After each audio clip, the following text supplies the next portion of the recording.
we are raising money for Games for Love as part of the Winter for Love event, made possible by Games for Love, Blizzard, Corsair, and Secret Labs. I'm Juho, or Juhorse, the co-founder and the lead organizer, or like everything for LSA. And if you are coming in for the first time and you're wondering what is LSA, you can type in !LSA, or I can say it.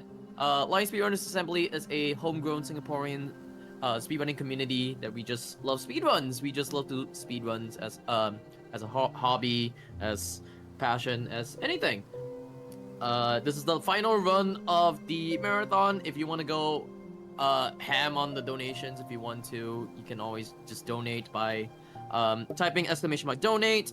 It would give you the stream elements link, I think, or donate by going to GamesForLove.com/donate. That's GamesForLove.org/donate. Yeah, if you guys donate from the stream elements link, you'll be entered to a giveaway where the grand prize will be a Blizzard collection box, if I'm not mistaken, a Secret Labs chair, and a Corsair PC. Without further ado, I will introduce the last run of the night, the last run of the whole marathon. It's like almost 3 a.m. in the morning. 3 a.m. Yeah. Yeah, I forgot to actually do this because I am dumb. There you go. I'm tired, and also at the same time, it's like, I'm the only one who's manning the whole thing as well. So, Kuroshi, take it away. Alright, thank you, Joe. Thank you so much. And you all, like you've all heard, I hope you all have been enjoying the marathon. I myself actually did not only caught like the first few parts. I didn't really catch the ones before because I was like outside. I'm a bit buzzed, so hopefully it'll be a fun, it'll be a fun run. It'll be a good run. And joining me today actually is my commentator Sid. Sid, you want to introduce yourself a bit? Hello, I'm Sid. I also speedrun Hollow Knight. Excited to be coming today, and I did catch some of the marathon earlier, though I wasn't actively chatting, but excited to see Kuro's 107 run. Alright, yeah, so I think before we start the run, I think just like a short rundown of the category. 107% all bosses is the full percentage minus God Home. So the final DLC is full percentage minus God Home in 1.3 plus, which is the patch right now. You can see it 1.578 is the patch that I'm running in. It's basically all the bosses, overworld, but we don't do God Home, which is honestly makes the run a bit slightly better, but we do certain things that are different from the more popular 112 run. Without further ado, and it is 3 a.m. so I want to get started. We'll begin in about we'll start a countdown. Alright, let's go. 5, 4, 3, 2, 1, and 1.5. Actually, yeah, okay, 1. Okay, there we go. Now we're starting. Alright. Let's go, Kuro. I'm bad at math. I did not take math. That's fine. Alright, we only need one person to get a math, right? Yeah, so I said you want to do some short explanation about Hollow Knight, I guess, the stranded movement and stuff like that. Sure. So 107 is going to encapsulate everything in the game. So the full category title is 107 AB, as Kuro mentioned. All bosses means everything in 1315 plus, so you can run it on a later patch. So Kuro's going to be running it on 1.5 here, so there will be some differences between old patches if you're more familiar with the earlier patches of the game. We'll also see Kuro doing some optional bosses that are required because of the fact that it's AB. You're not going to see those bosses because they're only in the overworld, and we're not doing pantheons. So you'll see her skip some bosses such as the Grandmother, because she'll end up fighting those in the Kalos. So it's just as long as you beat any of the bosses in any of the areas, that's really all you need to do. Yeah. So starting out here, she's going to be making her way towards Vengeful Spirit first. It's going to be the first spell of the game and kind of the main damage output for the beginning part. But yeah. bit of a slightly slow start, but it is a very long run, so it's very inconsequential. It's a bit harder, I think. Again, talking about like speedrunning, because like I think for the most part, people would be small minor time losses over a 3-hour time. It does add up, but like for the most part, they're pretty inconsequential. So. You'll see me try more safer strats, but I will do slightly more fun looking strats. Yeah. So now we've been entering the first area of the game, Forgotten Crossroads, and you want to explain what I just did there, Sid? Sure, yeah. So in the latest patch of the game, there's a trick called an inventory drop. So as you're walking off of a ledge, you'll see crows sometimes opening up inventory, and this basically uncaps your fall speed, so it makes it faster to fall down to the bottom of the room. Later on in the run, there's another ability of the game that you get called Dream Nail, and you can actually also open Dream Nail while you're walking off the ledge. Physics frame perfect, but we'll see Kuro going for quite a few of them in various parts of the run.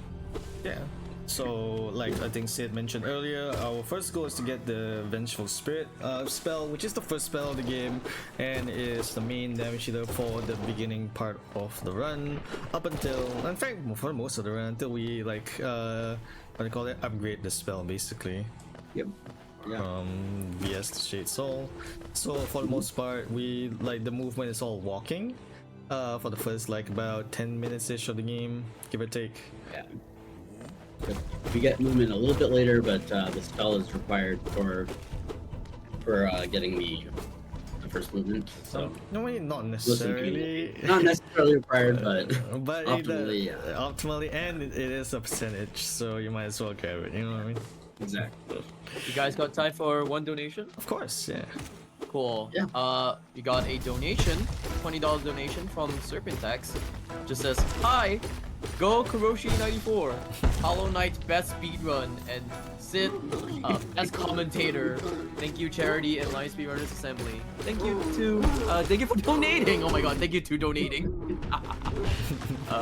Sure. Thank you, sir, so much. And so this is going to be the first boss of the game. It's called Ball Snake.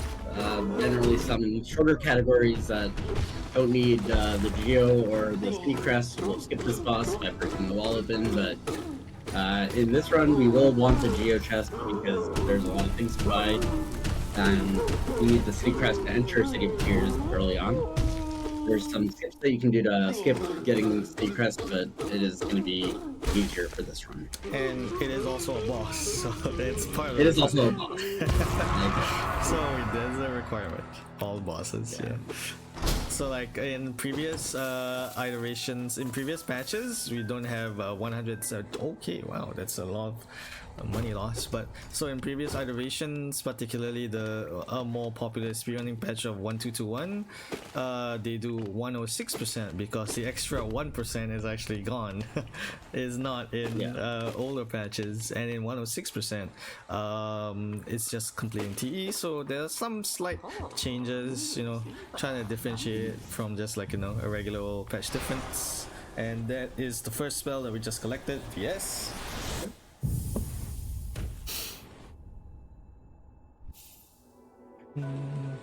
So spells are basically the main damage item that we will do for basically the majority of the run, I believe. Yeah, actually, the whole run except for the very end. And because Team Sherry decided to completely make them very strong in comparison to nail builds and stuff. So each spell, the ability to cast spell is also dependent on the soul. If you can see on the top left-hand corner, the top left, your little milk ball. Yeah, basically every hit on enemy gives you about 33 soul. And there's a maximum of 99. It's a bit weird. It's very weird, actually. You basically get one hit as a third of your soul refill, and if you get 3 hits, you'll end up filling it. But as you can see, we just collected a charm. This is the first charm that you pick up, called Soul Catcher, and this is going to increase the amount of soul you collect by a tiny amount. And yeah, it's a bit unintuitive though, like the way they display it, because there's no numbers or anything, so it can be a bit sometimes a bit annoying with like purely visual cues. But we So sometimes it'll look like it's not quite full, even though it is, and other times it'll look like it's empty, but there's a little bit showing on the UI. So yeah. And so this we're heading on to the second section of the game, Green Path, where we will be getting our first movement ability and also beating a pretty popular character, I think. Yeah. And so as you can see, this is the enemy where you would want to have a spell for. If you get too close to that enemy, it's called a balder. It'll close up into a shell and you won't be able to attack it most of the time. And there, Kuro had some extra soul and went for what's called a fireball skip. You'll see 2 more in this area of the game. Basically turning around and stalling. Yeah, basically turning around and stalling to get a little bit more distance, and I'm sure she'll get both of the next 2. Yeah, definitely. Definitely. No one ever misses fireball skips. No one has ever missed fireball skip in the history of Hollow Knight speedrunning. Exactly. And so basically Green Path is just going to be one big soul collection journey where you're collecting soul for fireball skips, for fighting enemies, and for the boss at the very end.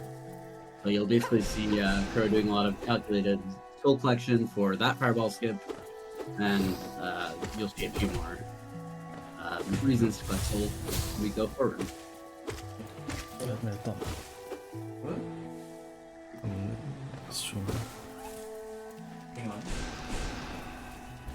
There you go. That was the 2 fireball skips in Green Path here, and now we'll make our way all the way to the boss of Green Path. Taking a bit of damage here and there, but it's fine. Yeah. Generally pretty lenient in this area of the game to take damage.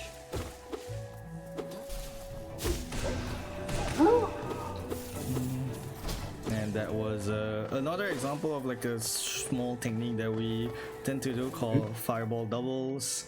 That one is easily achieved with that Moss Knight, with that specific enemy, but another enemy is like with the boss that's coming after this boss. Actually, this is the second boss here.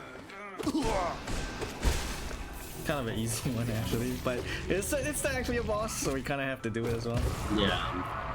But yeah, you saw just now earlier we killed the Moss Knight, which are these like, you know, furry little plant creatures. Yep. That like with a soul fireball double, which hopefully we'll get some later in this upcoming boss. So you're basically looking for an opportunity where the boss is moving away from you and you shoot your fireball so it hits twice. Now this is Hornet. Hornet's going to be the boss that is guarding the dash ability, so I'm sure Kuro will make some quick work of this. Looking for those nail throws and the jump back to get doubles, but... No doubles, but... Here you go. No doubles, but still good. Yeah. Doubles. It's always good when she stays on one side, yeah. Yep. You generally want her to stay in like the same side because it's much faster to like, you know, just hit nails. And we're gonna be... And now we'll be save quitting back to Ancestral Mound. This is just kind of a time save to avoid having to walk all the way back.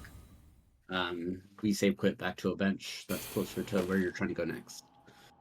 And so for this segment of the run, for this segment of the run, we're going to be making our way into the Fungal Waste, where we will be looking to get our next movement ability, which is going to be the Mantis Claw, which is the wall jump ability. A very important traversal ability, basically. Yeah, the quit outs, we will be doing quit outs basically the entire game because they're basically just more efficient movement tech essentially.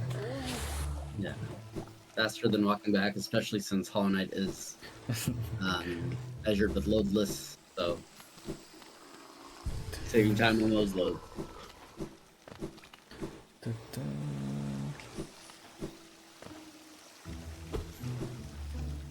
So you saw Kuro taking the bench there, and then when she drops down the bottom, she does these little turnaround slashes off of the platforms.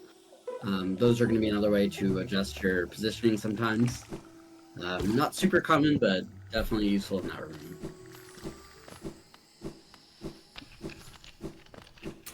Now we will be approaching a pretty iconic section of the game. I think a lot of people who watch Hornet speedrunning will be familiar with like this specific technique. Sid, you can probably explain it, I guess.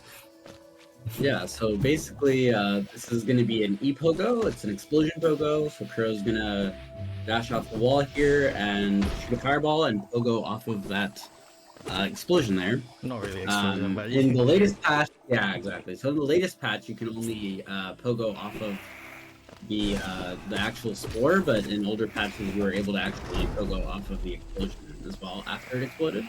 So it is a bit tighter on later patches of the game, but it's still not too bad once you've practiced it a bit. And after that, we also saw Double Dash, which is the way that Kuro was pogoing off of those mantises at the bottom to get up to where the mantis lies. We'll see a lot of enemy pogos moving forward as well. So we just collected the Mantis Claw, which is the wall jump ability, and we will be doing that. So this route that I'm doing is actually a relatively recent route. I'll say relatively recent. It's been like what, like a year old, a year plus year or old. two, Yeah, but like relatively recent compared to like the older routes where we collect a certain charm, the Dash Master charm here, earlier. So the Dash Master charm is actually a charm that lets us dash faster and actually dash downwards. Yeah. The issue with Dash Master a while back is that we used to have an issue where Dash Master would prioritize down dashes, so a lot of the time if you were trying to move in a certain direction and pogo dash, you'd end up down dashing into spikes. In 1.5, Team Cherry had fixed that problem, so in 1.5 it is a lot more comfy to use Dash Master. Another thing I don't think I mentioned earlier is that to equip charms, you do have to actually sit at a bench, so a lot of the time when we go to quit outs like just now, we'll be charming as we sit down at the bench, and here you'll see an animation called over charming, which is basically when you don't have enough notches, you can forcefully add a charm to your menu, and you'll have the added effect of taking double damage instead.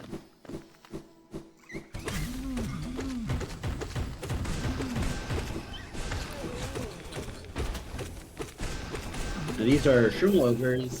Kuro's going to be fighting them to get a charm notch, which should take away the overcharm event. Yeah, there's supposed to be a UI, but yeah, UI kind of breaks sometimes at this point. And like charm notches are also not a percentage, so we collect them usually just to make things easier and like you're like stronger and stuff like that with more charm notches. Yep. Don't be like me and collect all of the charm notches at the end and run out of money. Yeah, 1.7 is a bit different there. Yeah. As you can see there's an example of down dashing, where we just down dash to to basically move faster as well. And like Dash Master also decreases like the dash cooldown in a way. Yeah. Not in a way, it So does you can dash decrease. more often. Yeah. And now we're going to be using the City Crest, which is the item we picked up from False Knight, the first boss of the game. We'll be approaching a pretty infamous section of, not really here, but like just in a bit. Yeah. A pretty like not really a favorite section of most runners of any category, mind you. Yeah. Like legitimately, I don't think there's any category that would say this section is enjoyable. Yeah. So Kuro's going to be making their way through the City of Tears, collecting a relic here. This relic is going to be used to sell to a character known as Lem. Basically a way of collecting a lot of money at once because the relics do offer quite a bit of extra Geo. Geo is the currency of the game.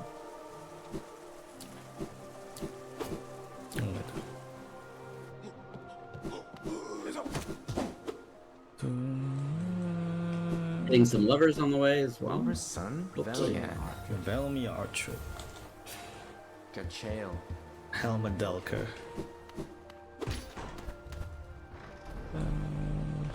And now we'll be going through the DLC rooms, as they're called, because you could skip these rooms way faster in like previous patches, but in the current patch, unfortunately, You're not allowed. Well, you're not able to. Not that you're not allowed to. Yeah. You're not able to without like doing a bit of glitches here and there. Yeah. This is NMG, of course. No major glitches. Yeah. What's a major No glitch, you glitches. might ask? Well, that depends on what we feel as a major What glitch. you ask? Who you ask? And So now this is going to be the area of the game which is kind of infamous for being annoying because of these enemies that Crow just killed. They're called Soul Twisters. I'm gonna be they- focusing a bit, so Sid will. Yeah. Yep. So this area of the game is pretty notorious because of these enemies. They have a bad habit of teleporting into places where you're not expecting them. They shoot these orbs that are quite annoying, and it's just very hard to deal with on the little equipment and health that we have here. This is going to be another, technically a boss. So you're going to see Crow again going for fireballs as it completes shooting an attack or dashing. Oh, that was a good It's fight, a bit actually. easier to get doubles. Yeah, it's a bit easier to get doubles right after the attack. And yeah, continuing up here and heading towards the next major boss of the game, and also another stuff. This room in particular is very. Yeah. Nice double there. Yeah. Yep. There Yeah, we so go. right there, like that. Getting up there is kind of hard because the twisters do like to shoot you and teleport you your way. This is going to be another major charm of the game. It's called Soul Twister. It reduces the amount of soul required to shoot a spell, or not heal though. It actually doesn't affect healing, just shooting spells. It is a bit more useful than Soul Catcher in my opinion, and a lot of people's opinion. So we'll see her switch to that at the next bench. No, there's a cool strat, but I'm not gonna do it because I'm low in health, unfortunately. So normally you do a strategy where you are doing that. No, there's another strat that like does a 2 damage tanks instead. So that was an early control. Basically, when Soul Master is screaming, your character will be frozen for the animation, and jumping into the spikes at the right time lets you actually dash closer towards the boss. So you can start attacking a bit earlier, and again here you're going to be seeing doubles. They're not actually dash doubles, it's going to be teleport doubles, so you can see Soul Master sometimes will teleport backwards and you'll end up hitting twice. Not the best over phase 1, but it's alright. Pretty decent. And that's another use for down dashing there. The second phase starts when you hit the ground. So you saw Kuro doing a down dash to get to the floor a bit faster.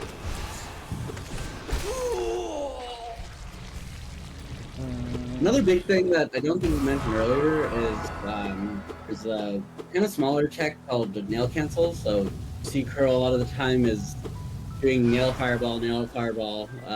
It is because when you shoot a fireball immediately after using your nail, it'll cancel the animation of the nail slash coming out, and it's a bit faster. Yep. And here's our second spell. This is the dive spell, so it's going to be the downward spell.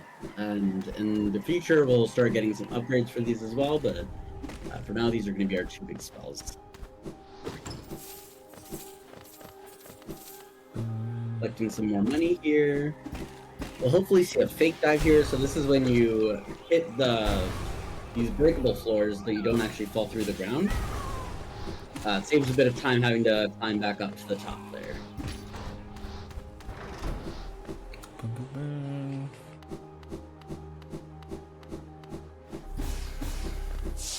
Now we're heading out of Soul Sanctum. Why did I forget the name? Soul Sanctum. I was about to say this accursed place. Yeah, but we will be back soon. Yeah, I'm gonna come back here later for fighting a different boss that is quite a bit more health, so we don't do it right away. We come back for it when we have a bit more Equipment more and upgrades and equipment. Yeah. Gonna be getting this bench. We're gonna sit at this bench, and this segment of the run is a bit tricky because you end up going a long time without being able to sit at another bench. So And yeah, there you see Crow changing Soul Catcher for Twister. It's just a bit more useful. Even though the descriptions sound very similar.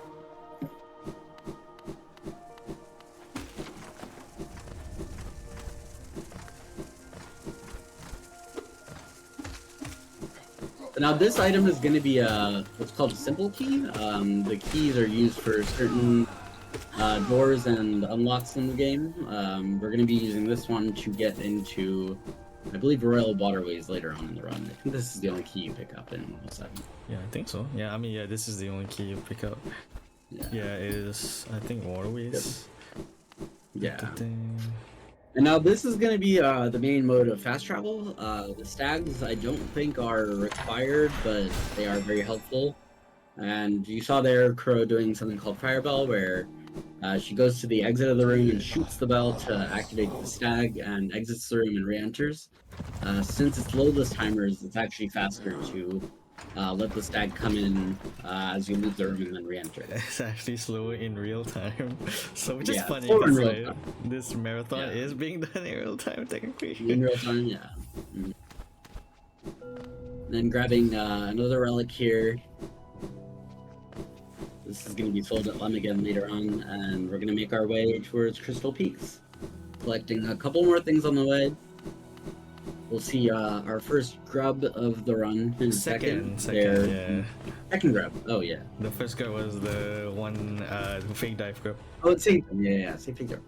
Yeah. So the grubs are going to be another collectible item. We do end up collecting all of them in this run because you get a charm for collecting all of them at the end of the run. And now we're heading into Crystal Peaks. Crystal Peak, no S. Crystal Peak, single, yeah, single. There's only one peak, not multiple. One peak. So that's also why we get the dive ability early, because you need the enter, yeah. Well, I mean, you don't need it. There are two ways to get here, but like two ways. The dive one is the faster one. Yeah. So the other way to get into Crystal Peak is to buy a lantern, which is quite expensive of an item. So we tend to get dive first for longer categories like this. Now that was another interesting tech called an inventory knockback cancel. Basically, in the newer patches of the game, you can open your inventory while taking damage, really, and it'll knock back the knockback that you would normally get is canceled. So you end up just staying in the same position instead of being pushed backward. It's not super useful, but in some occasions it can be very, very helpful. That was another really cool cycle there where Crow got past that laser. There's different ways of doing it. It is a bit easier with Dash Master. You have lower cooldown and faster dashing, so love to see that.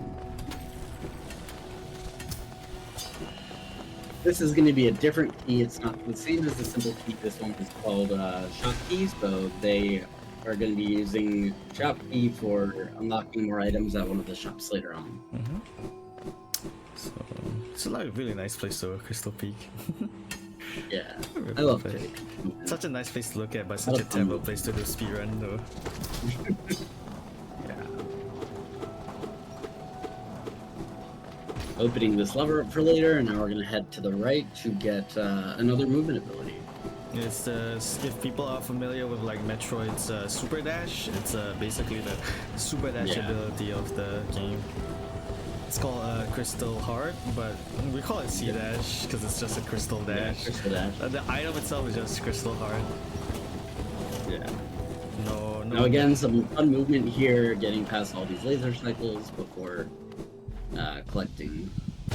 There's a faster cycle, but it's a bit difficult and slightly RNG. Yeah. A bit hard, and if you mess it up, it's very difficult to like get back to a good cycle. So I usually would skip it. Again, for any 100% style runs, consistency is always the key. And I'm trying to do this.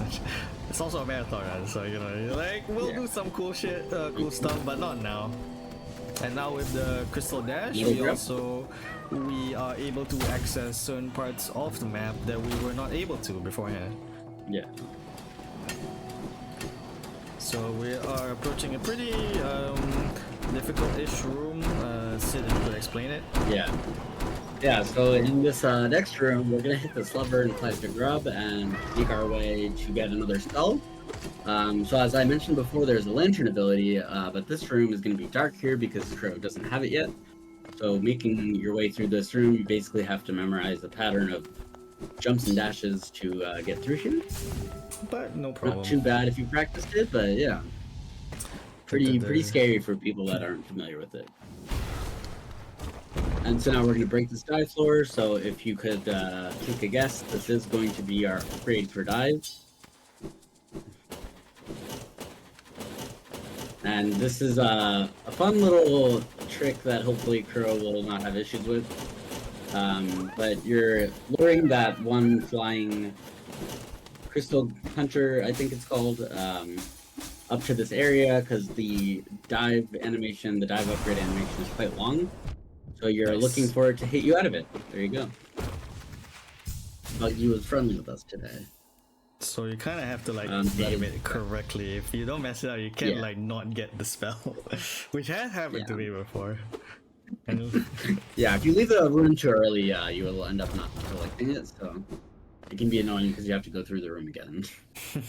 And now we are collecting, so a large majority of the early game is basically a collection. Well, I mean, most of the game is basically a collectathon, but like different types of collectathons. This one is we're collecting as many movement abilities as possible that will allow us to basically access a large majority of the map, basically.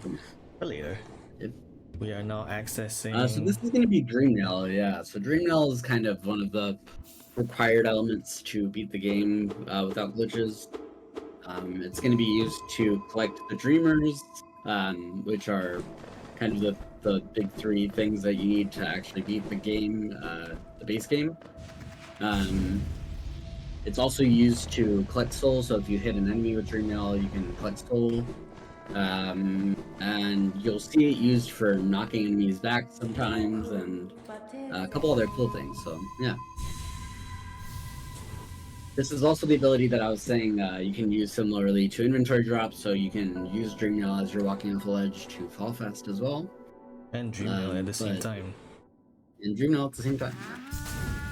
So we will see that used a couple times in the run, I think.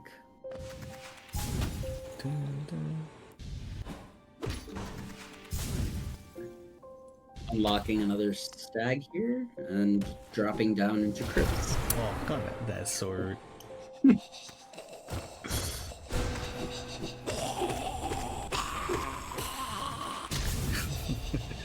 That was not really a fake dive. That was like a small platform there. For There's a little platform, yeah. You can land on it by accident. This is another charm called Soul Eater. It is similar to Soul Catcher, but it collects a lot more soul. It is pretty expensive charm notch cost-wise. So probably won't be using it until pretty late in the run for Hollows. So now we are going to buy what is basically the best charm in the game. And like 90% of most categories that do come here, I believe, do purchase this upcoming charm, because again, it just makes the game so much better, so much faster.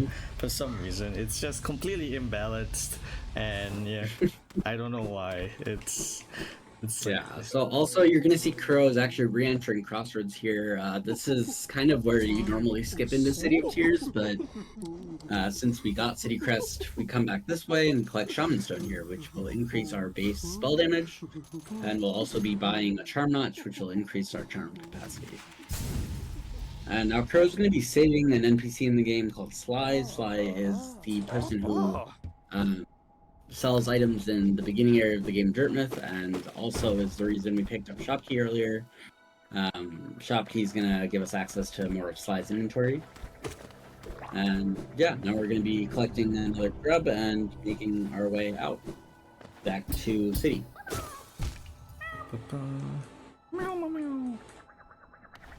So there you saw a damage warp, so Crow intentionally dropped into the spikes there, and it, hazard warp, and it warps you back to the beginning of the room, which is a bit faster than walking or dashing away.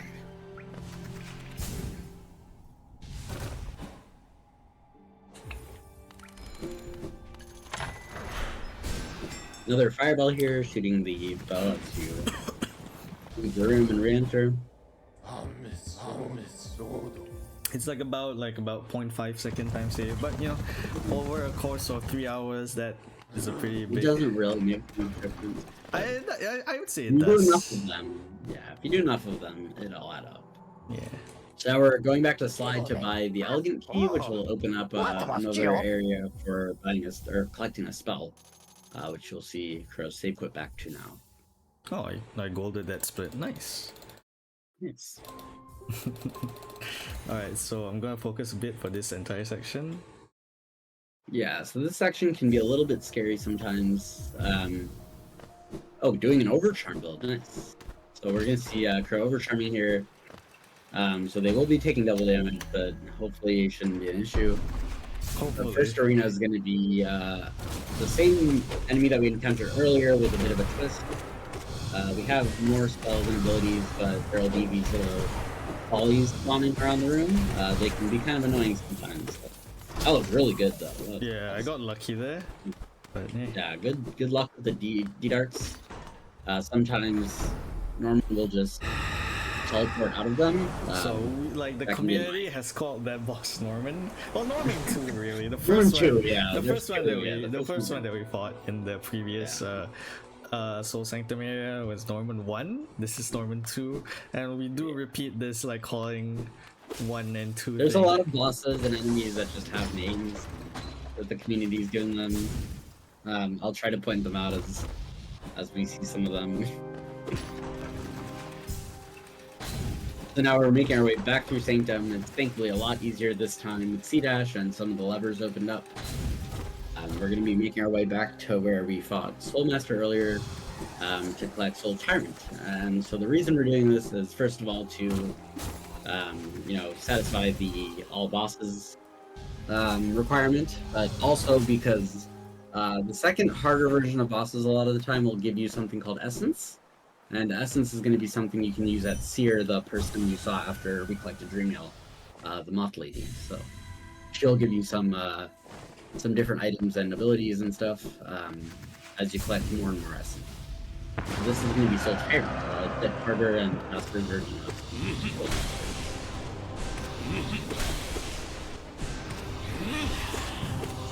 Again, you'll be seeing Crow doing some Shade Souls here. This is the upgraded Fireball spell that it's bigger and has a bit more range, and obviously deals more damage, but we'll be going for doubles again here. Usually she'll shoot fireballs as teleporting or dashing away.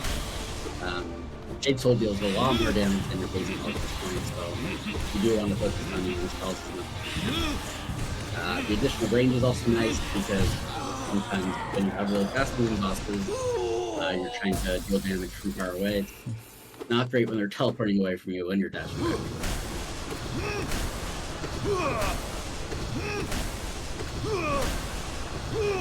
What the?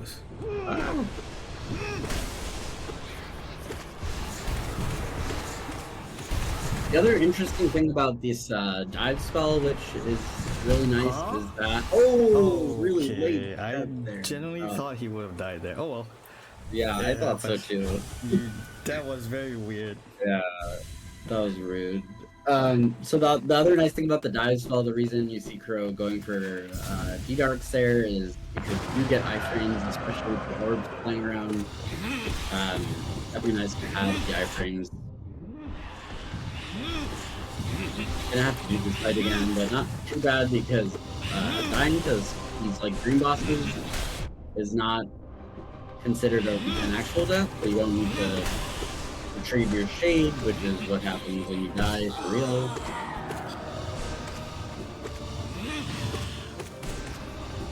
Nice. Double damage will make this scarier. I was practicing this fight earlier, and like, this is like a hard fight to do overturn if you're not ready for it. It'd be kind of RNG. Taking a heal here, definitely a good idea. Probably going to see another heal coming in a second. Yeah. Hopefully no. And now you'll have 2 hits.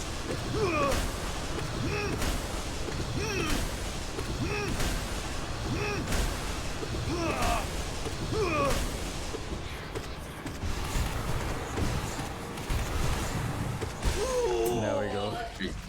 There you go. A bit of a minor mistake, but yeah, it happens. That happens. And so another reason why we fight these dream bosses, as they're called, we'll see a few more in the next few, like, you know, what do you call that, parts of the run. But like these dream bosses also give, as you can see, this one gave 300 essence. Sid mentioned earlier about this essence. It's required essentially for like certain objects and stuff later on. Yeah. And now we're heading on to Waterways, a very fun section where we will get possibly one of the more fun charms of the game, you could say. Yeah, definitely. Collecting some grubs on the way, and we'll also be selling to Lem, I believe, and then heading down to Waterways with the key that we collected earlier. Now, this is another interesting part about current patch, is that you can do these squeezes through elevator sides without having to hit the elevator up. Saves a little bit of time, and it's pretty interesting to see. Doesn't look like you fit, but Kuro makes it work.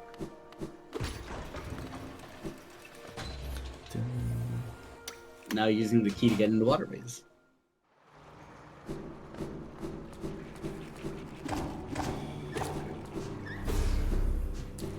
Enough soul for a specific action. Again, like you will see me like do specific things for like specific locations to get soul for like, you know, anticipating the next section or so like that. Yeah. So in this one we want to do a dive to get to that specific bench, and we want to get Soul to break that wall.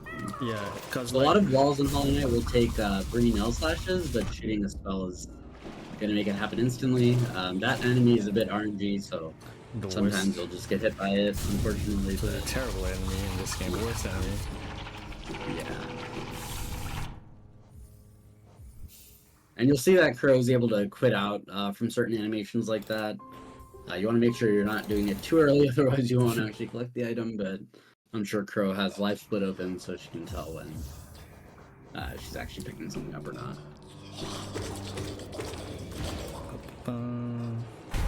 Again, collecting soul to break through that dive floor, and now collecting soul to get soul for a boss coming out.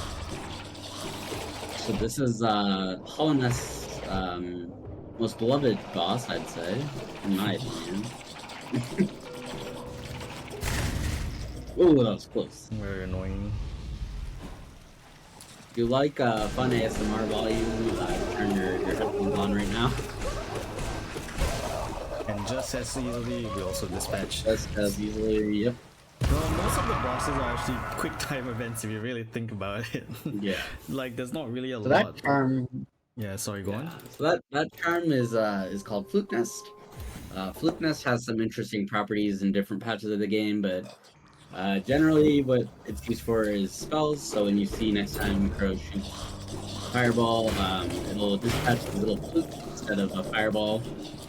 The flukes are interesting because they don't collect or calculate damage as accurately as you'd expect they would. When enemies move through the flukes, they end up dealing more damage than they're supposed to. I don't know exactly how the map ends up working out, but it deals a lot more damage, but you'll see we'll be fighting a lot of bosses here today.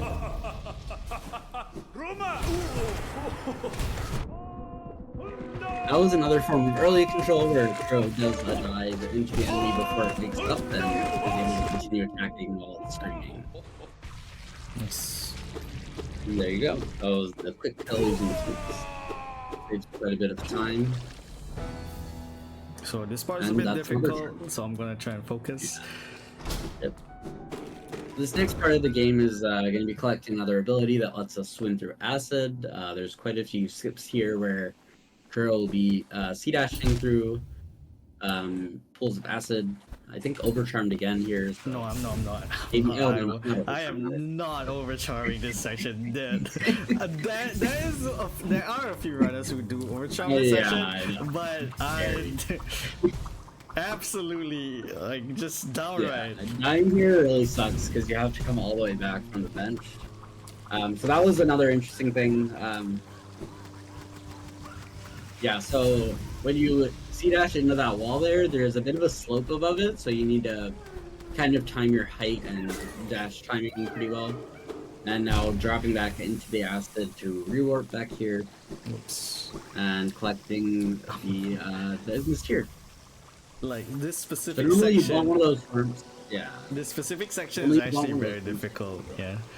Yeah, you take a lot of damage intentionally, and if you take damage by accident, it can definitely be scary. Yeah, we got through it relatively unscathed. I say Yeah. relatively. One failed attempt at the spike jump. That was pretty good, I would say. Yeah, not bad. Pretty doable.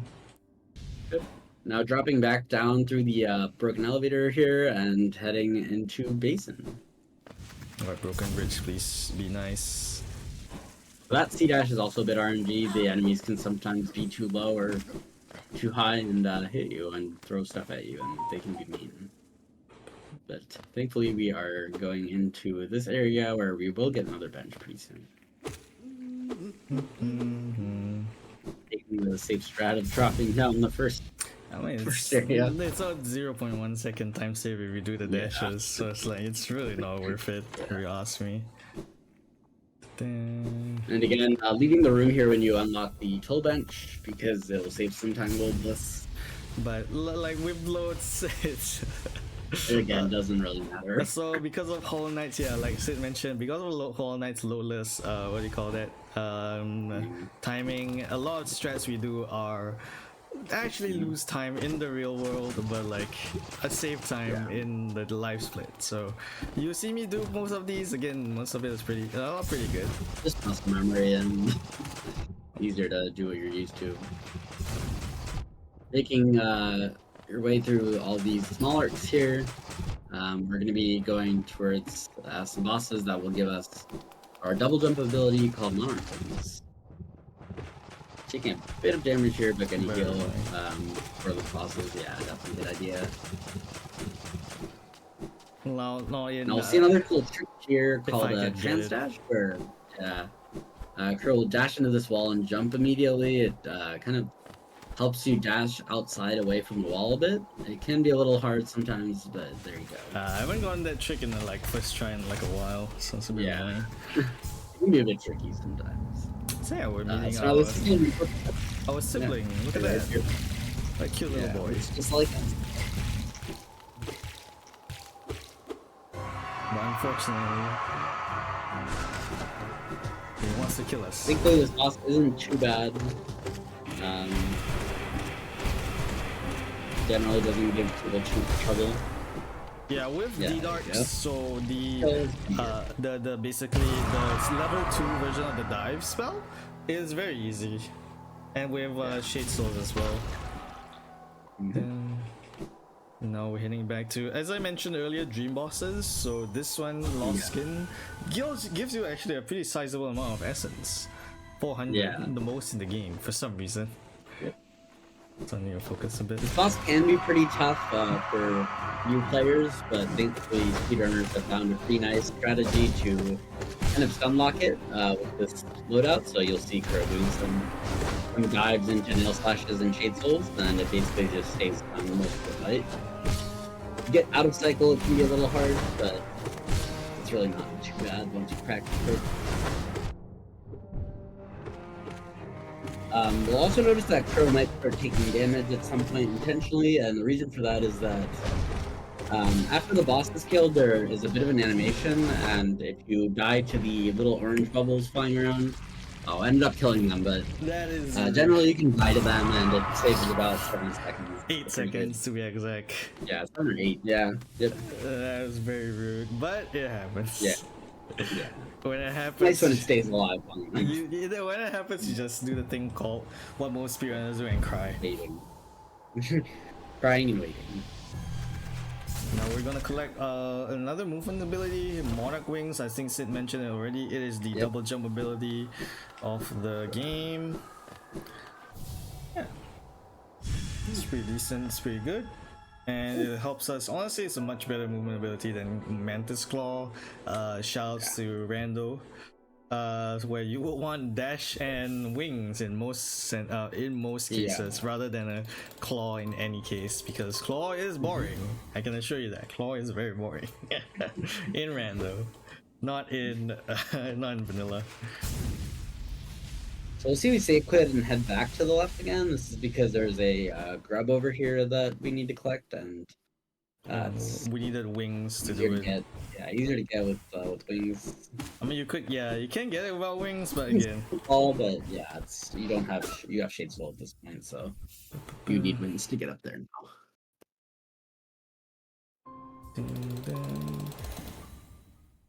Now the next section is also a bit difficult.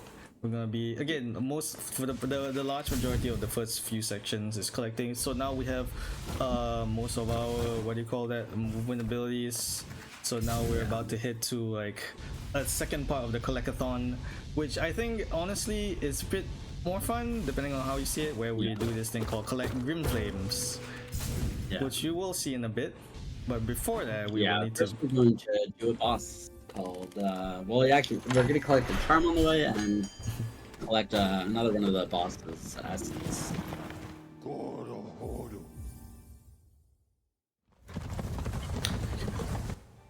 So you can see we basically come back to Crossroads, but oh, lo and behold, something's changed. Oh no. So basically, when you collect wings or I think a dreamer, Crossroads will become infected. This is part of the lore of the game where... Oh! So you can see that a lot of the enemies will have a lot more HP now, they move a bit faster, and yeah, they can be kind of annoying. They also explode after they die, so that can be kind of annoying because the explosions deal 2 damage. So we'll be doing this arena here really quick for a charm called Glowing Room. It's not used in the game, but it's required for percentage.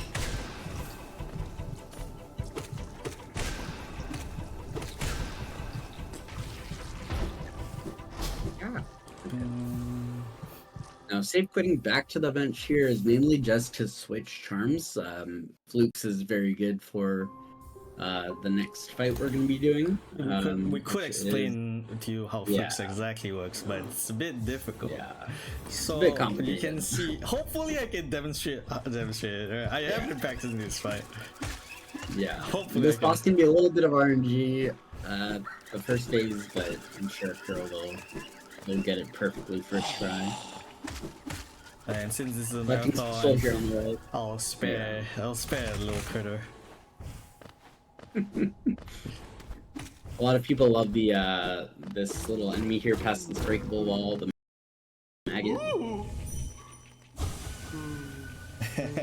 Some people unfortunately want F to kill it. Alright, new focus a bit. Yeah. So now this is going to be the harder version of the first boss we fought last night. This boss is called Bill Champ. Going to be shooting some flukes, trying to get it while it's jumping, and yeah, good first cycle there. Using Dream now to get control in between phases. And doing these little mini hops and shooting flukes will basically instantly stagger it with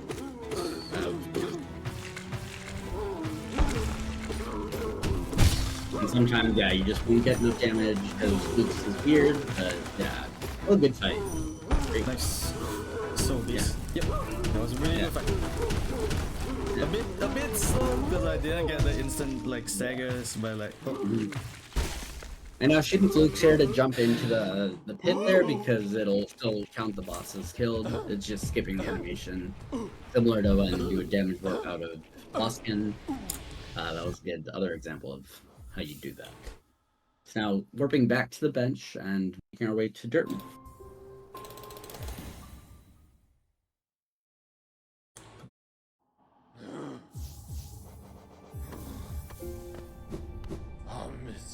before we hit the dirt. Oh yeah, mob we need first. before dirt mob, we need to Some collect, people tend to forget this part, actually. Yeah, I obviously did.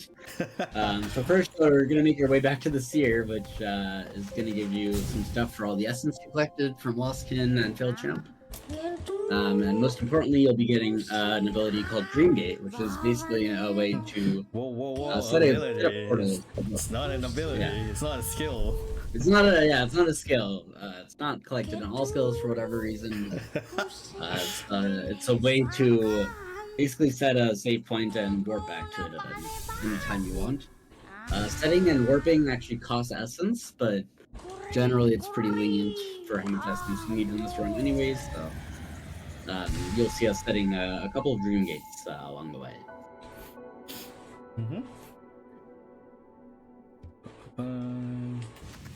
I definitely have never forgotten that in a run, I promise. Definitely.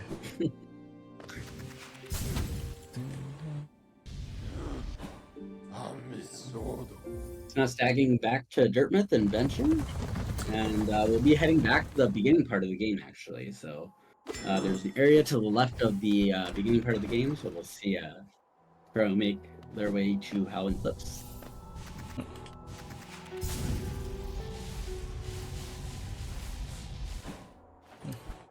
If there are any donations or anything, now's a good time. If not, it's fine. So, cause like a lot of this part is just collecting of soul, and also for chat, don't forget to donate if you can to help out. For love, might stand a chance to win. What was it again? I forgot what we're supposed to win. Oh, that is so rude. Ooh. So generally, when you C-dash into some enemies, C-dash actually deals damage as you're going through them, but as it's known, it's a C-dash glitch where you will actually end up taking damage instead of it killing the enemy when you're going through it. Kuro actually did that on purpose for demonstration purposes, not because they took damage. Nah, the game's trying to trying to show you guys everything. Now this is going to be the first nail art. Nail arts are kind of an upgrade to your base nail. It does different things. This one's going to be called Cyclone. Cyclone is probably the one that people use the most. It has a similar effect to inventory dropping and dream nail dropping, where it will make you fall a bit faster when you use Cyclone as you fall. So you'll see Kuro now charging Cyclones a lot when they're going through vertical areas, just to help move a bit faster in downward places.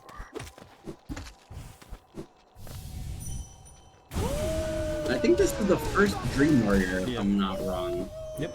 So Dream Warriors are kind of similar to Dream Bosses, where they give you essence, but they're not actually based off of previous bosses. It's not like a harder version of a boss or anything. They're just their own independent bosses. They're generally pretty easy to kill, especially with equipment, so we'll see a couple more of those in the way.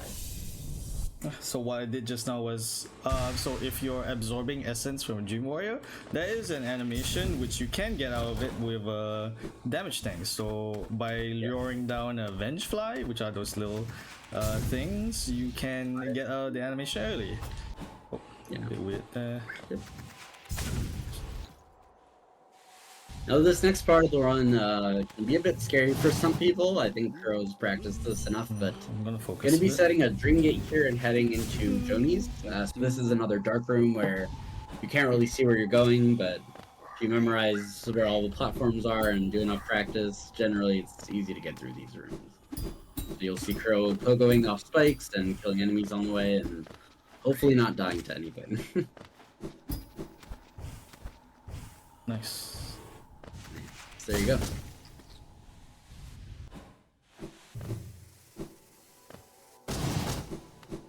And now collecting Joni's. So this is just another charm. It's used one time later on, but not super important. And killing Joni just for Pruno. Shout out. I had to go. You had to do it. Yeah.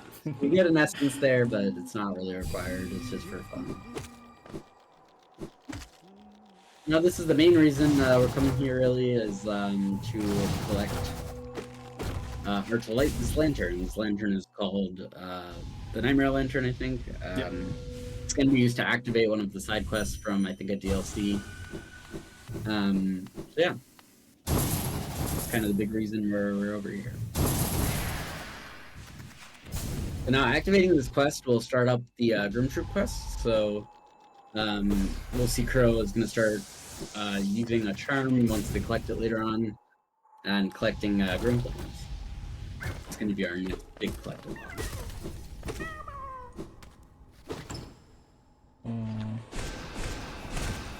What, there was a boulder? Yep, so these are 2 more boulders from earlier. Quite a bit easier to kill them now with Shade Soul and more spells. Doing a Dream Nail to collect soul off of it, off of clothes. Yeah. Blessings. Getting the blessings. So that's another interesting thing about Essence is that you will get random drops. I don't remember what the rate is, but with Dream Dealer, it's I believe 1 out of 200. Without, it's about 1 out of 400. Got it. I don't remember exactly. Now back in Green Path, we're going to be collecting some things that we skipped earlier. It's easier to kill this Moss Knight, obviously, with spells, so collecting some of these things the second time around is better. Setting a Dream Gate here for more later on, especially when we come back for more Grim Flames, things like that. So yeah. Making our way past the Hornet Arena to collect another charm that's kind of out of the way. Requires C-Dash, or or I guess at least Isma's and claw or wings, I think. Yeah. You need a vertical claw or wings. Yeah, any vertical, yeah. Any So again, we'll see some Cyclone drops here. Crow's charging the Cyclones to fall faster through some of these rooms. And yeah, this is our favorite slug friend. Shoutouts to Pure Snail %.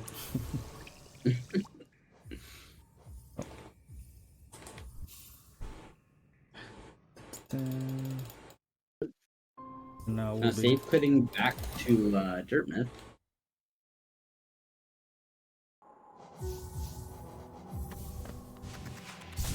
So swapping charms here, and this is where we will collect Grimchild, which will allow us to start up the Grim quest and collect the Grim Flames.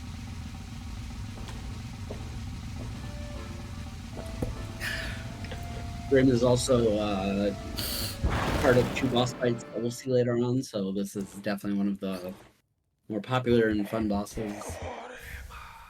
Definitely doesn't kill runs at the end of 107. Never has happened. I mean, yeah. So we'll get there when we get there. One of the more annoying parts of 107, to be precise. So save quitting back again because we do need to put on Grim as well, Grimchild.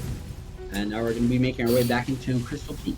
Let's not forget the child in the car. Do not forget the child in the car. Do not leave the child in the car.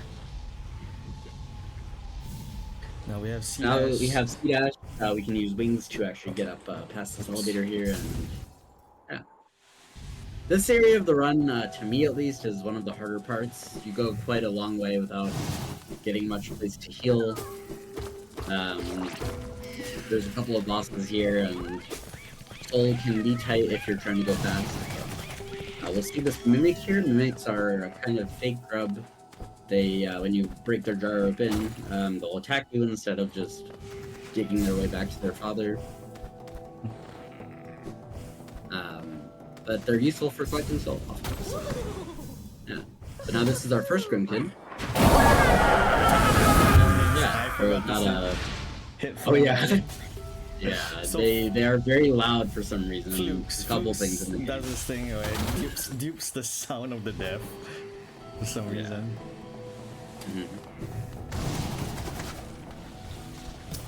Now back in Peaks, we're gonna go fight Crystal Guardian 1 and 2. These bosses are interesting. Oh, yeah, okay. So they actually just sit on this bench. You can usually attack them for a second before they wake up, but it can be faster to just C-Dash through it and wake them up. And now we use wings to get up to CG2 here. Now this one's a bit tricky. It does double damage, so hopefully no dying. But Flutes makes these fights pretty comfy. especially when it stays in the corner like that and it doesn't jump around. Jump around. Jump around. That was a bit scary actually. The first jump was Yeah. very close. I was like, oh god, am I gonna take damage here? Yeah. So now opening up some levers, gonna make our way back to the top of Peak and going up to the actual peak of Crystal, also known as Holness Crown.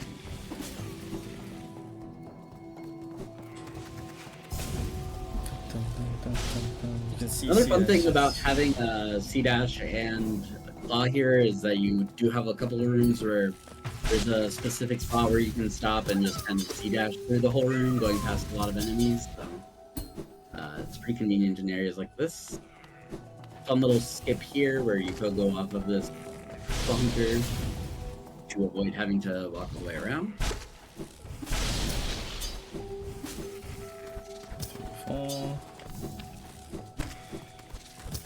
And we're going to be making our way up here to collect a Pale Ore.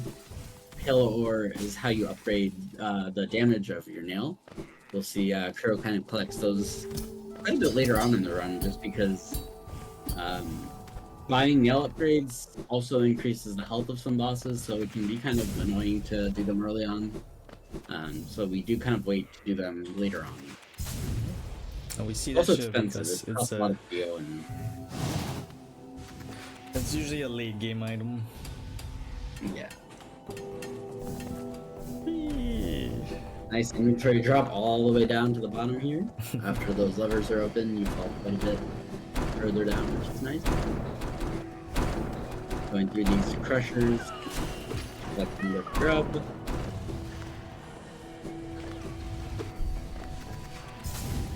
And I will be going back to a wall that Kuro opened up earlier on.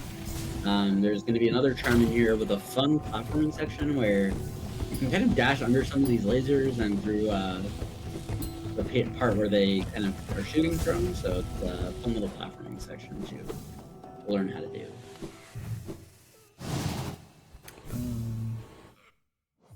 Nice. Good peaks. Very nice and pretty. That was pretty smooth. That's good. Yeah. Nice. I practiced that section, so I'm glad it went well. Yeah.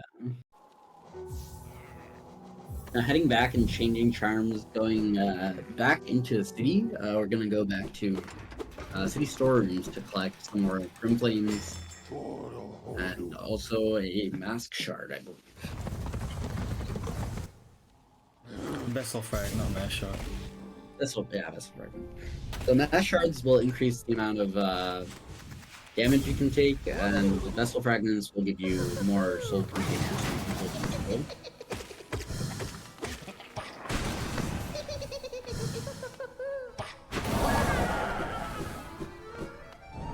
A bit annoying, but You saw Kuro pausing there before exiting the room just so that she actually collects the flame.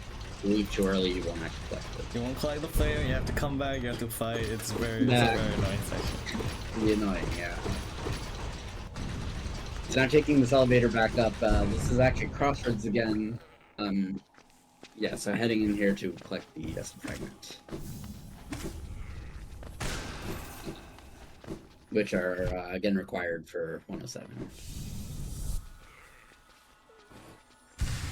So you should see the little bubble pop up now to the left, up left. So that'll hold a bit more soul. And now Dream Gating back to Green Path to collect more Grim Flames and a couple other things, charms and things like that. And another nail art.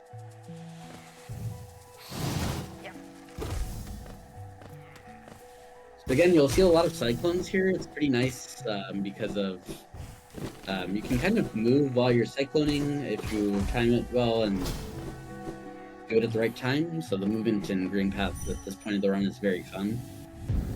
And with the Ashmaster, it's fun. And with Dashmaster, yeah. So this is going to be another platforming section to get a nail art. This is going to be, I think, Great Slash, if I remember correctly, or Dash Slash. Sure, it's good slash. Great Slash. Yeah.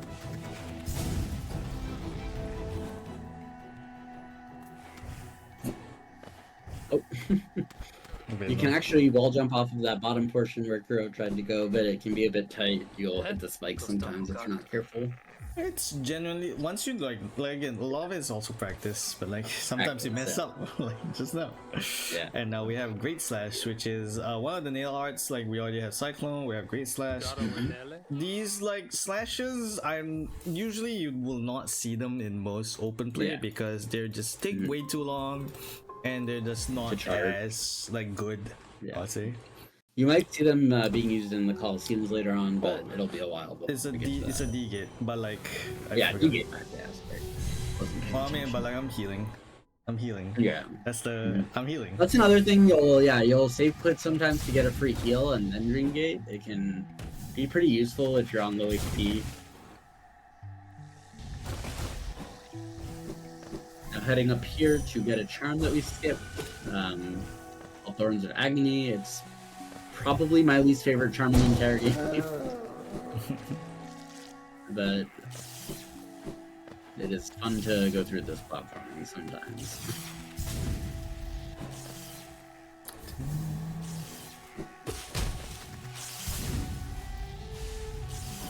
Again, a lot of collectathon, a lot of sea dashing and stuff to get through these rooms quickly, which is pretty fun to learn how to do, in my opinion.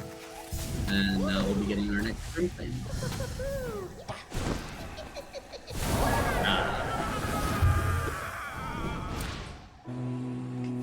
If you're lucky, you can get a double there and it'll just kill it instantly, but unfortunately, Team Cherry is not super consistent with them. Got some more grubs here.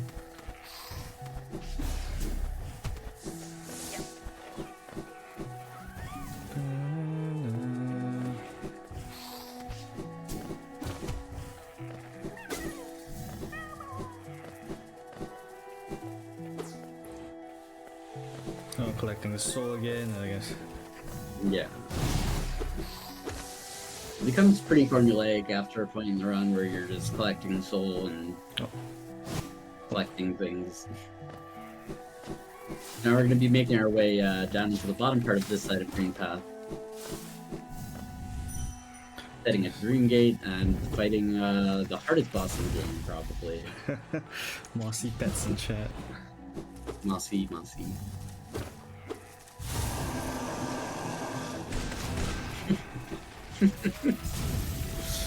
That was massive Moss Charger. It gives us quite a bit of geo and also required again because it's a boss that shows up in the overworld.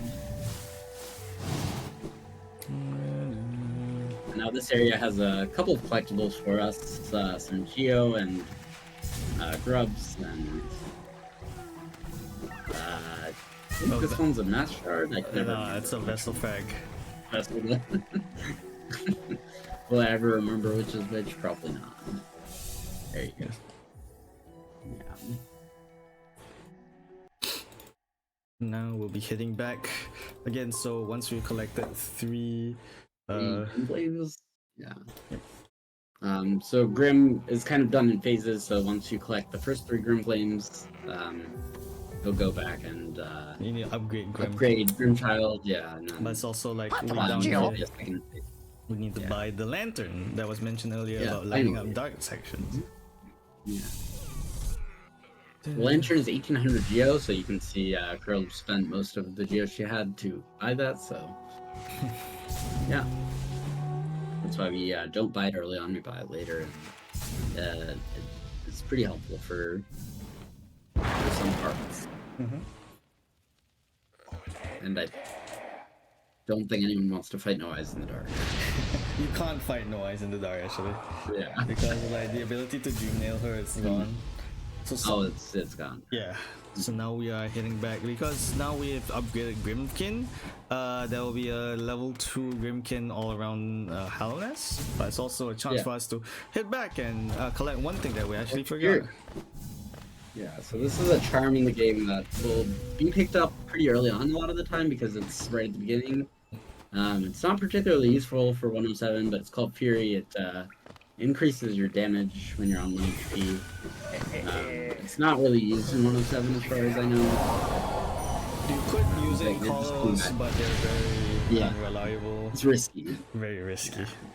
Mhm. So now that we have Lantern, We're getting oh, the we need last to, spell. yeah, you gotta go down here first, yeah. So now we're gonna get the up spell, known as Falling Rates.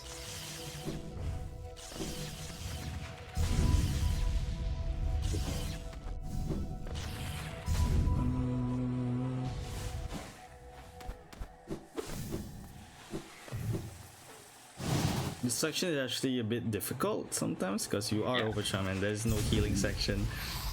Yeah.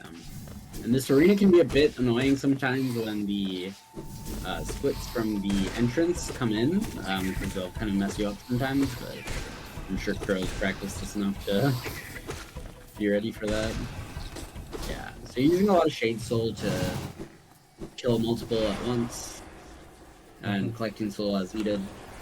And yeah, there's our last base spell of the game. We'll get the upgrade for this later on, but for now we're gonna Dreamgate back and fight No Eyes in the right side of that area of Green Hell. No eyes in particular, please help me, no eyes. Yeah, please, so please. this boss can be quite punishing sometimes. You'll see in a second why. The arena is pretty crowded. No Eye spawns these little ghosts and She's just teleports a not. lot. She's just She's not. just annoying. She's Yeah. just annoying. She's. Yeah.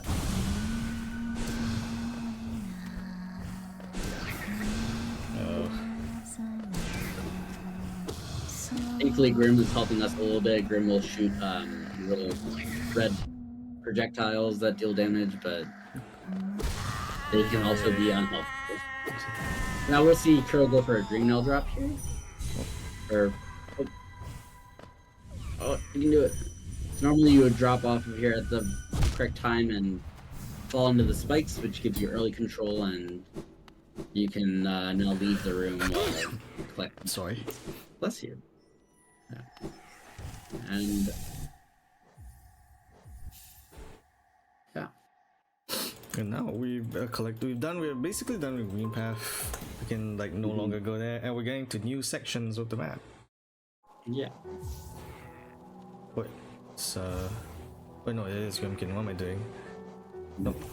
Head down, should get here. Setting a Dream Gate and then heading back into Stag. You remember the route sometimes, because like Sometimes. Yeah. A lot of stuff to remember. usually you should be able to remember, but you know sometimes you just kind of forget, which is alright. Yeah. Mm.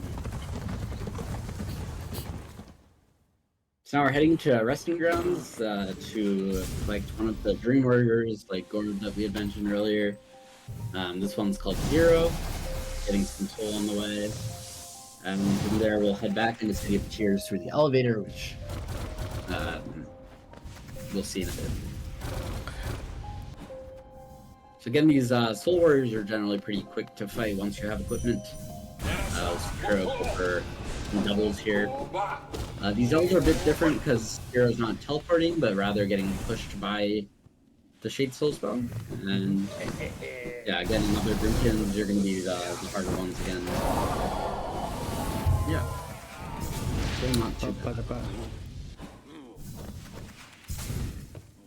Yeah, that was a pretty decent section. It was good. Yeah.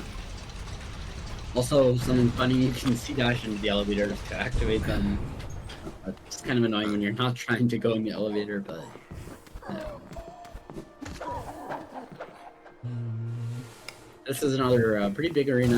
It can be kind of scary if you don't have equipment, but at this point it's quite easy most of the time. Yeah. Having spells makes this quite a bit easier just because Shade Soul is so large, and there's another full Soul Vessel.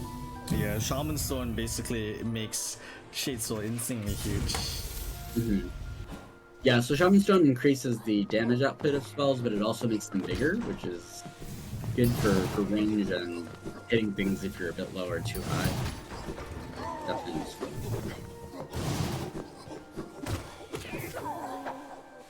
And now we're back in the city. And now we're leaving the city.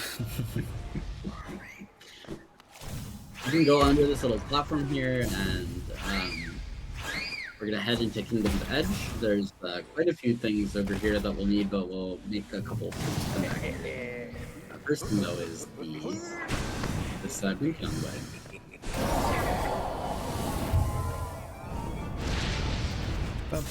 And we'll be meeting a pretty familiar face.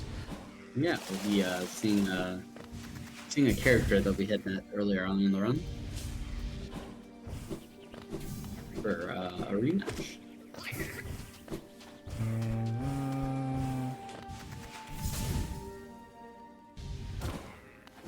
So there's an optional bench you can take, so Crow is going to be skipping it. we call it a loser bench. I call it a loser bench.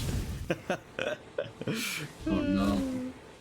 I've been a loser before. Nah, I've been a loser multiple times before. You know, dude. Yeah, so this is going to be the Hornet 2 fight. It's going to be a bit faster. A little more new attacks, but relatively straightforward when you have new practice.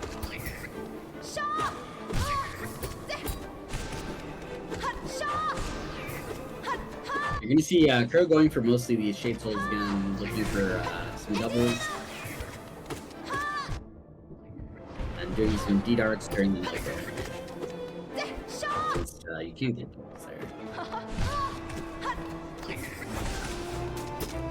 Yeah, so this is one of the newer attacks to get. A lot of these carries coming in can be annoying because it doesn't take damage during them, and yeah. Nice. Do you know that Hornet So this has is an actual name? Hornet, like Sentinel versus Hornet whatever the Protector. other I one. did not know that. I genuinely did not know. Oh yeah, so that's from Gotham. It lists their actual name. But did- anyway, so this is the King's brand, which is another requirement to get into different areas of the game. It also makes you the King of Pawns. like a friend of mine, like they were like, how do you not know that Hornet 2 is Hornet Sentinel? I was like, who cares? Also, I've been trying to keep up with chat. I haven't been great about it, but hello everyone. I have been reading them as I can. Yeah, chat's great. Lots of friends here. Yeah, really And, nice to see everyone here. Don't forget And to if check. anyone that doesn't know much about Hollow Knight has questions, please feel free to ask if we're missing anything. I'll try my best to keep up. Exclamation mark LSA as well to check the charity that's supporting Games for Love. Yeah. Yeah, if you feel generous, do drop a donation. We can read your message live. Damn, live on stream. No way. From the famous Kuroshi 94. Nah, I'm not saying it though, unfortunately. Juho, my lovely host, Juho will be saying it. Yeah. Oh, that's a bit annoying. So now this is where King's brand comes into play. It's, on this door, as you can see, and we'll be entering the Abyss. There's this is gonna have our last spell upgrade, I believe. The upgrade for Falling Rates called Abyss Shriek. That's gonna be the first thing we collect down here. So again, this is gonna be a spell upgrade that's locked by requiring you to use Howling Rates to get up here.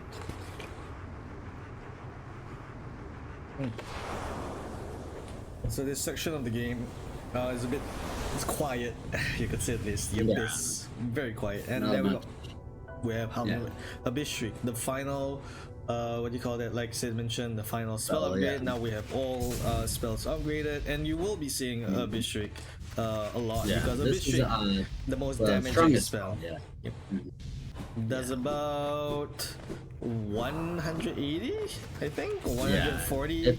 Not 180. What am I saying? So the other thing is that Abyss Shriek and dice called Descending Dark both have multiple hitboxes, so you generally want to get as close to an enemy as possible and kind of fix it inside of the spell hitbox so that it gets hit by all of the ticks.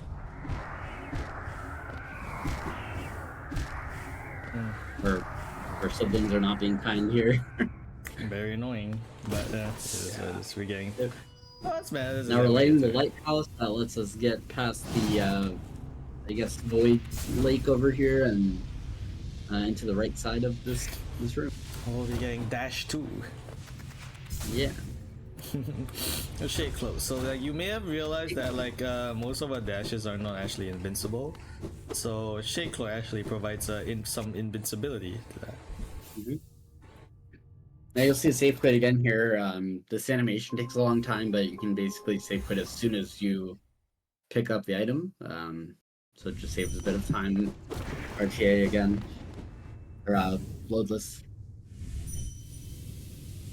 Collecting this arcane egg here, again to sell to Lem later. It provides quite a bit of geo.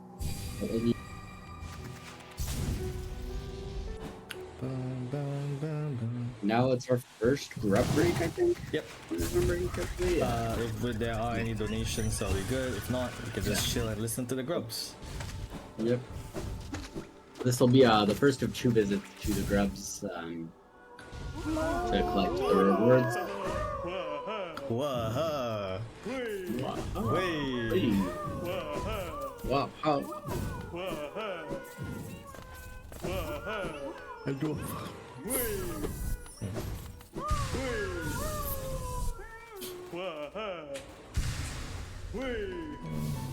So this like grub visit gives us enough geo for like a large majority of the next part of the run. Oi.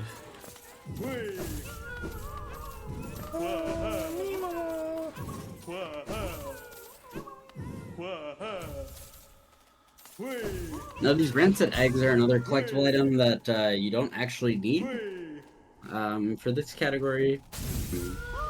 It's used for some other things, but it's not going to be used in this category. It's just picked up because it's there, really.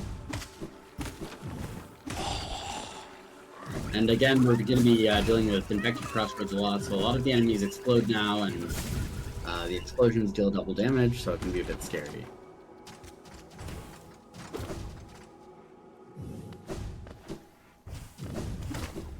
Heading back into this room to fight a boss called Moloch. This will give us one of the mass shards we need, but it does have a decent amount of health, so we come back later because we want to be able to kill it quickly.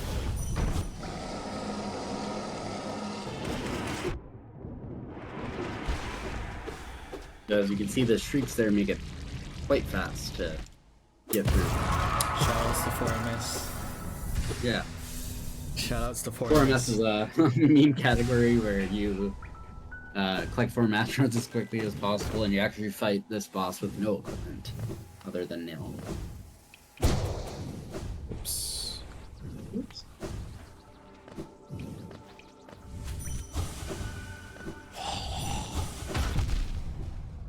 Collecting soul there for the Grim fight now coming up. Just dropping in here to collect a bench and some charms really quick first. So another interesting thing, you'll see that Kuro has this little cloud around the character right now. That's from the Defender's Crest charm, which deals some damage, but it's actually not used for damage in this run. It just gives you a discount on shop purchases. So these charms are usually very this specific shop. Yeah, the specific shop. Yeah. Which is so these charms important. are generally quite expensive, and which is actually using important. decrest here saves some money. Yeah. It's actually important, like the geo routing of the run. Actually hilarious. It's a pretty funny little time save for geo collection.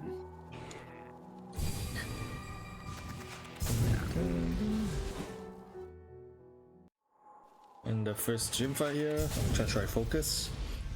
Yep. So this fight can be pretty quick, but can be kind of scary sometimes. So it'd be fun to watch this. These fights are quite fun. Wow.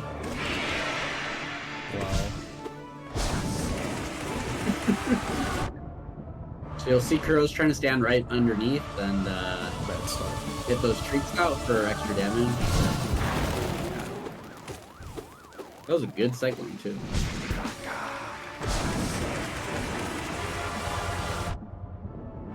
Yeah. The first hit was a triple hit, so like... Yeah. little bit Fun game. fun game.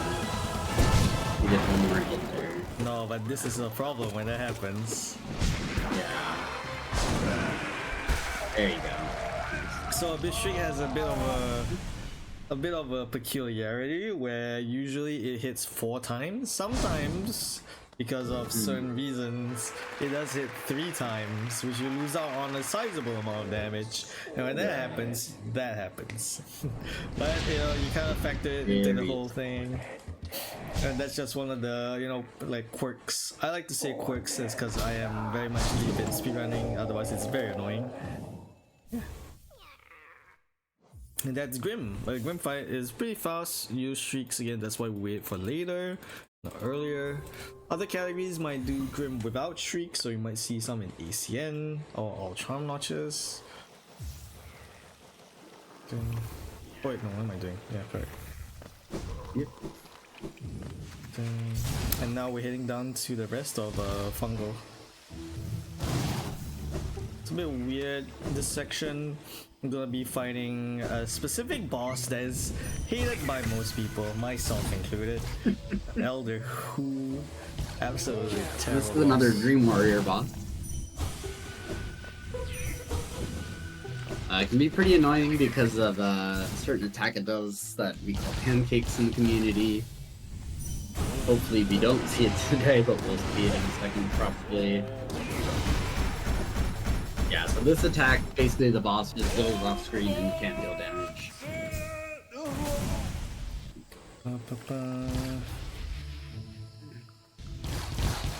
And this is a pretty nice, satisfying C dash, I think. Yeah, you had to go through quite a bit of place.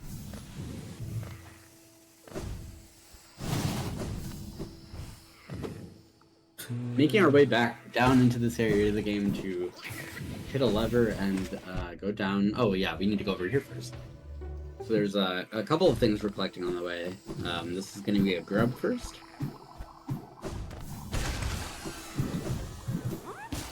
Oop. Nice.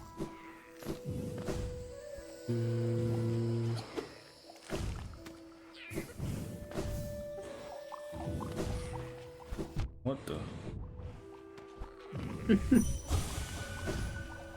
Setting a dream gate here to come back later, so we don't need to climb all the way back up.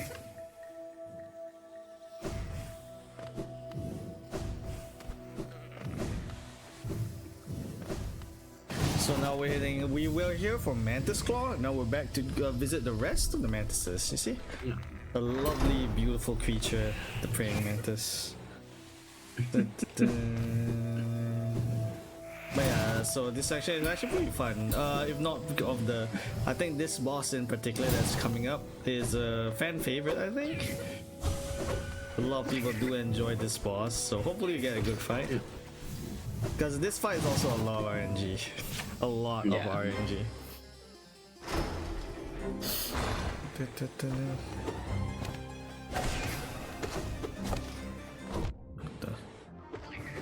Oh, that's a bit annoying. This fight is fun progression-wise because you'll fight this one mantis on its own, and then the other two will come out to fight you at the same time. Quite fun. Nice. Nice. Very good.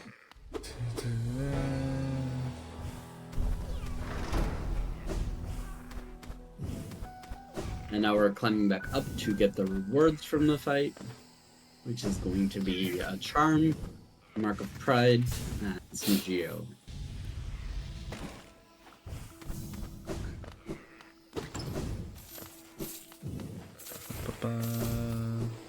Quite a bit of geo, actually. Now you saw us put the D-Gate back, now we're heading out back to get Fungal and also to collect the next level of Grimkins. So we already have the level 2 Grimkin, which we used to fight, what do you call that, Grim? Now we're gonna face some level 3 Grimkins, who are actually very scary. Awesome. Yeah, so these deal double damage and their attacks are... They've got pretty big hitboxes and they can be kind of scary, so... I'm sure we won't see any dying here. Real. I never die here. Yeah. As you can see, they can be kind of scary if you don't have HP. But you know, Yeah, you save quit right after anyways, so it's fine. it's fine. See, always find that time safe. Now we're gonna say bye And to I'll be Grim heading Kin for a into- bit, and we're gonna be say hi to the bed, like one of the better charms. That's good. And we'll be heading into Fog Canyon now. Not really well-liked location. Can I chime in with one donation real quick? Oh yeah, sure, of course. Sure. We have $100 from Sid. Your commentator, Sid. Just saying, ooh, and that's about it. Who's in chat? Thank you, Sid, for donating $100 to GamesForLove. If you do want to donate as well, go ! Donate. Yeah. Yeah. How about a This is very gonna good be cost? another charmer? Sure. About an hour 30. Yeah, hell yeah. Love the ooze in chat. Ooze. Anyone not familiar, ooze and emote, highly recommend adding it. Oh no. Oh no. That's so annoying, but it's whatever. Another R&B C-dash there. Now dropping into archives here. This has easily the probably most hated boss in the game for a lot of people. But I mean, like, Just the boss is because- pretty significant in Yeah. LS7. Yeah. It's a very easy boss in this category, but it can be very annoying in some categories where you have less equipment. Basically, Umu will do 3 attacks in the first cycle with an optional RNG 4th attack. The attacks are also, there's 2 different ones, the long attack and the short attack. And it'll never do the same attack more than twice in a row, so you're looking for short, long here. And it looks like we're getting a long, long, unfortunately, and hopefully no extras, is all we're really worried about. Alright, long, short, long. That's Too short, alright. long. You'll also notice something interesting about Shriek is that the direction you face when you're using Shriek actually makes a difference. You saw that Crow there was standing facing to the right to keep Umu inside of the hitbox. Yeah, it can be very And annoying. and this is going to be our first Dreamer, so this is one of the requirements to just beat the game, the base game, so yeah.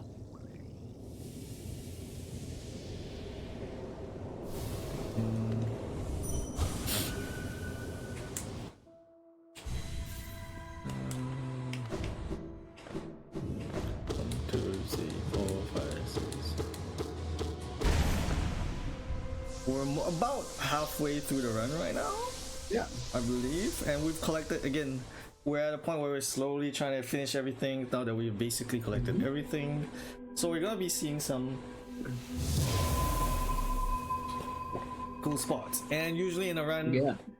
this part is always the best part for me because I get to just like drink some water without feeling a bit weird about it. Yeah. Not needing to like, oh shit, I need to quickly head back. Need to take a sip. Yeah.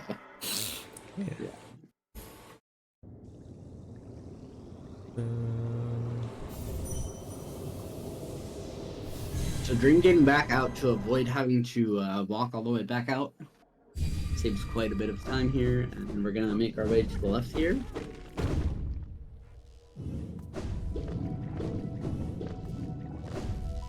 Going to collect some stuff before heading back up to Queen's Gardens.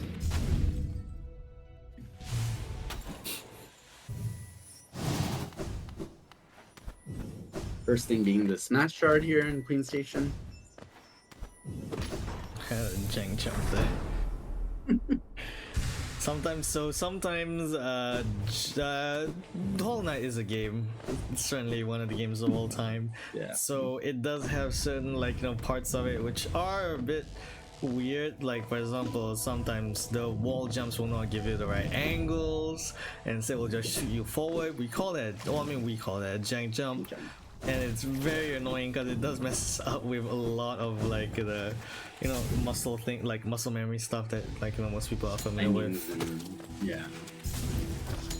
This is a new area of the game called Queen's Gardens. Actually, I think technically Wraith Arena is Queen's Gardens too, but yeah, we're going to be making our way through here. There will be an arena coming up with some Petras in the next room, which are these flying enemies. Nice. Again, pretty easy with Shade Soul.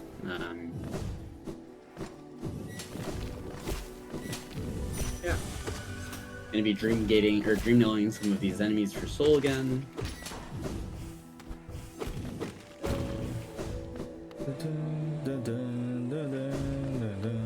Setting a dream gate here again.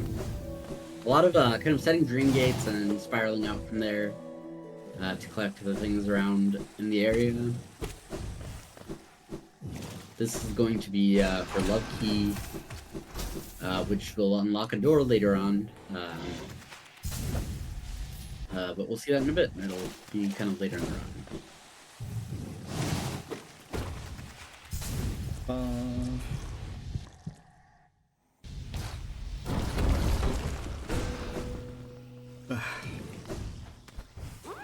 Queen here to grab a grub, and my favorite charm of the game, Sports Room. Sports Room has a specific role in a specific run that my commentator does. Yeah. Yeah. Used to do. I've retired. And now dropping into Deep Nest, which is home of all the spiders and creepy bugs of the game, and just for a bit, we're just going to be making up some stuff here. Yeah. We'll be coming back here shortly after. But just coming in here for now to grab a grub. What's up here? RNG grub, as some people like to call it. It's RNG. And all those other jars, as you saw, those are actually mimics, so you don't want to break them open. Because it'll prevent you from dream gating out. They'll try to tap you while you're trying to leave. Going through this little gauntlet here. I'm gonna set a dream gate again before going up to an arena and another dream warrior.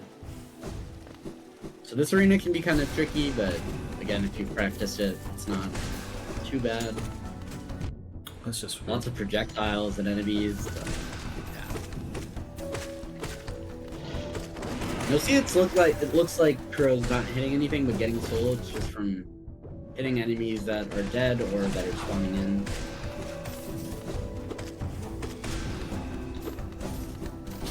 And again, using wings for a lot of these enemies is nice to get the right height. a little bit weird. And a grub behind this wall, and now making our way up into the top part of Queen's Gardens. We will be coming back here later on in the run during Flower Quest, but we'll get there when we get there. So before that, we're going to open this lever up just for easy access to the side of QG. And this next section is the worst section in the entire game. This section is known as frogs. There's these little enemies that jump all over the place. The way they jump and the direction they jump is pretty RNG, so it can be kind of tricky. It's hard to do and react to, but looking like a good first room there. Yeah. Honestly, only 2 damage is not bad. Now yeah, you take 2 damage every day. Yeah. 3 damage. 3. Yeah. Still fine. Still definitely fine. Yeah. And now dropping down into this room for Marmu. One of my less liked room bosses, but again, it's not too bad with the Oh my lord. Yeah. It just bounces around like a crazy volleyball. But yeah, with Shriek, not too bad. Marmu, of course, is not round. Yeah, According not round. to, Marmu is a worm. According to a very geometrical specialist in the community. But either way, Marmu is also a very annoying boss. You can see she basically just jumps around and can get a bit RNG. Now we're gonna enter a pretty fun section, I would say, of the run. Deep Nest, yeah. Now we're going back into Deep Nest from this other entrance.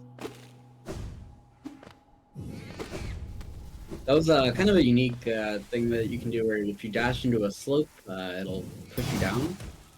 It's useful in certain areas, but not super common. Yeah. Yeah. And again, setting another dream gate here in a central location with deep nest while we. Oh my god. High While we wings. head Sorry, back high to. wings. Yeah. While we head back here to Distant Village, this is kind of a subsection of Deep Nest where we will collect some grubs and second dreamer. I want to play it safe. Yeah, Plus- definitely smart. Deep Nest, this particular area especially has some enemies called Devouts that do double damage when they hit you, and you need to kind of get really close to them to deal any damage. We'll also be skipping the beginning part of Distant Village by doing that skip with C-Dash and Wings. Lets us get up into the bottom entrance where you'd normally exit out of. So this is a Devout. Oh my lord, Trying please to stand go still. there and shake clicking through to avoid dealing with it. That was annoying. Yeah, the backing up away from dream nails and attacks can be super frustrating. You also can't attack those enemies while they're sitting there. You need to wait until they attack. Because they have like a specific armor, so it's there's like Yeah. multiple ways. But in 1XX 107 this run, we skip it with the power of the Shake Cloak. Normal Yeah. dash doesn't have the ability to go through it. Thankfully, Shake Cloak does. Yeah. And that is the second dreamer. As you can see, we have Second one dreamer, more yeah. dreamer, which we will collect very soon. In a bit. Yeah. Yeah, we're like, you know what, we're getting pretty moving through fast. Surprised. Pretty good. Now we'll be going through a lot of Deep Nest here. There's quite a few things to collect here. That's another grub there. Crow will be taking a bench shortly at the exit of Distant Village to change charms. To collect another Grim Flame, which will actually not need to fight. It'll just be coming from Brum, who's an NPC that we'll see in a second. In here. Babala, Geno. Hey, Brum. Babala, Geno. Segundala. Whoa. Baba Gundala. Baba Gondala. So basically, Brum gives you one free Grim Flame when we use it at the level 3, so that we don't need to use fight one more level 3 Grim.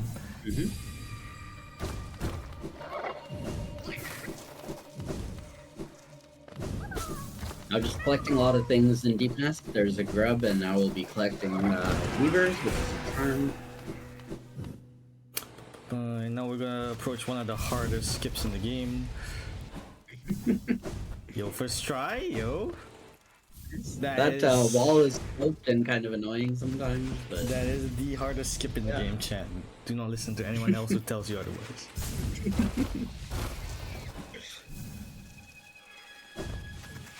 now we're going to be dropping down here. Oh, the other interesting thing that Kuro just did there is down dashing will actually break your hard fall sometimes if you do it right.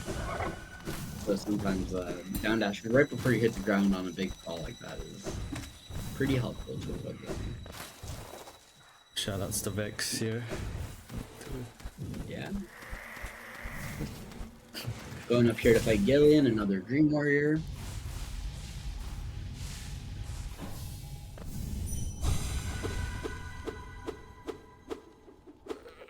Again, facing right to the streets.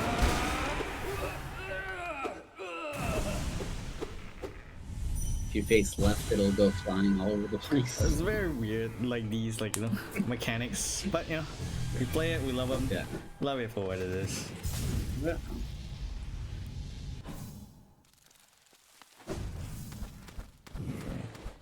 Now we're gonna head up into the failed tramway. Tram is another kind of quick travel mechanism, and part of the lore of Hollow Knight is that they started building this tramway into Deep Nest, but it never got finished because Deep Nest didn't want it there.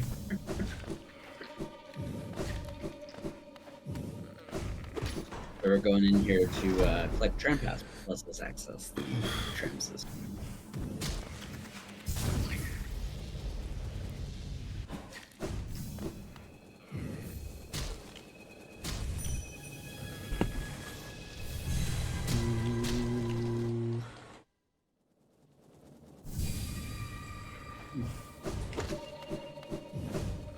Now we're gonna be saving a character that we already saved once, if any of you were keen-eyed. But now, yeah, this is again for the requirement of all bosses, really. So we saved Zode at the beginning of the run when we fought Vengefly King and Green Path. So now we're going through this arena to save him a second time from...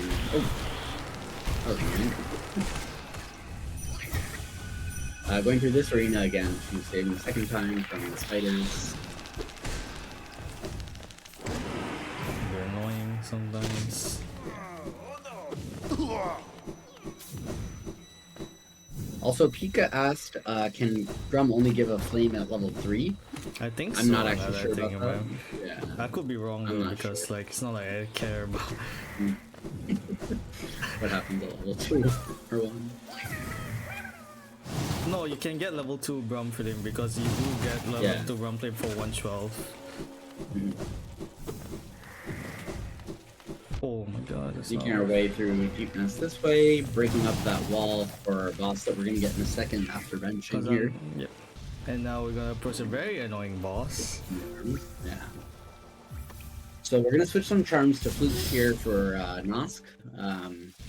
Nosk is very easily killed with flutes, but also can be very annoying if it doesn't cooperate, and RNG can play a big role in this fight. So hopefully we see a friendly Nosk here. But first we gotta go through this whole maze of zigzags where Nosk is pretending to be the knight.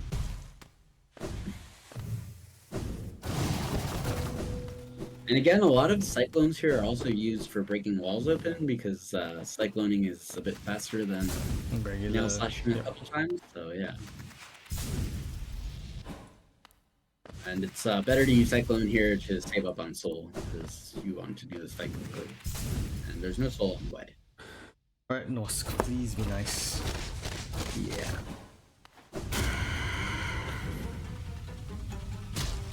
So we're gonna see Nosk moving around a bit, and we're hoping he doesn't go up in the ceiling so that we can continue to shoot flukes. But if it does go up in the ceiling, you might see Kuro use Shriek, because you can actually hit Nosk in the ceiling.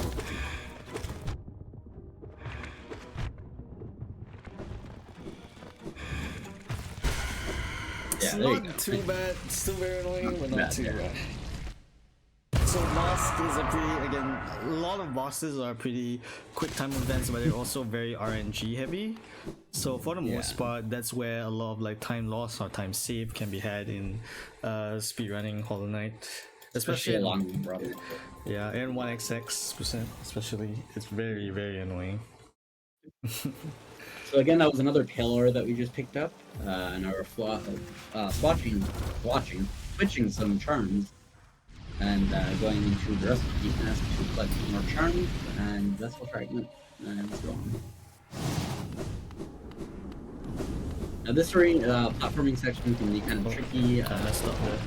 Yeah, these cycles can be kind of tight if you mess them up, but they are pretty cool and really fast. So you're using a click here to go through the enemies. A bit slow there, but whatevs. Sharp Shadow, and now we're going to go up to, I think, a Vessel Fragment above here. Taking some damage tanks to get through these enemies quickly. There's a full damage tank at the end of this room. Hopefully we'll get to see it here.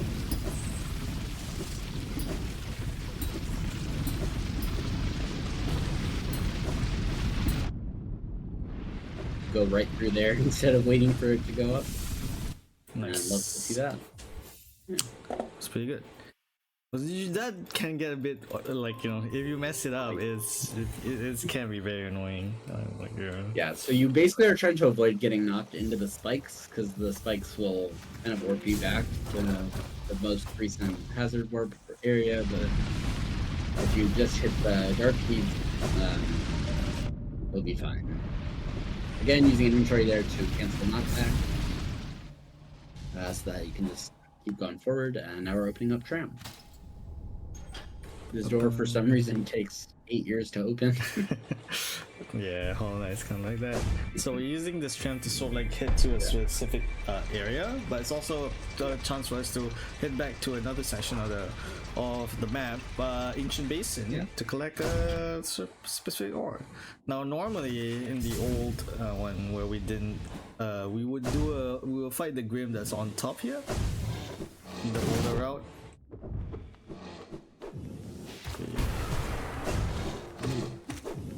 Dropping down here for a grub, and then we're gonna go back to the other side of this room to get a pale ore. That Moloch was oh wow. Oh my god, that was rude. Bro, just The came infection there was just on the ground as well for some reason.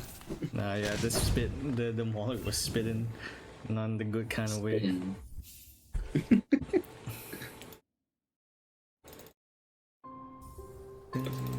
Now we're heading to a pretty fun part of the. Fun, quote unquote. It's fun. It's pretty fun if you ask me. Shoutouts to Vex. But yeah, this is a pretty fun, but very RNG heavy section, despite what some people might say. Called Hive. Nah, this is where the extra percent in 107% comes from. So in the previous. Yeah, you got a charm from a boss in here. That didn't exist back then, not the charm, the boss. Oh, the boss, yeah. Yeah, Hive Knight did not exist in 106.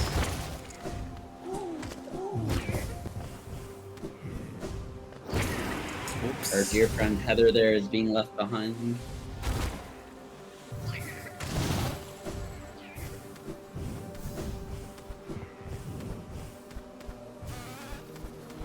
A lot of these bees will aggro and kind of charge at you. They have a decent amount of HP and be pretty fast. For really large bees, Big Bee will deal double damage like this one right here. So it can be a bit scary to go through this area sometimes. And here's our Grim Kitten. There you go.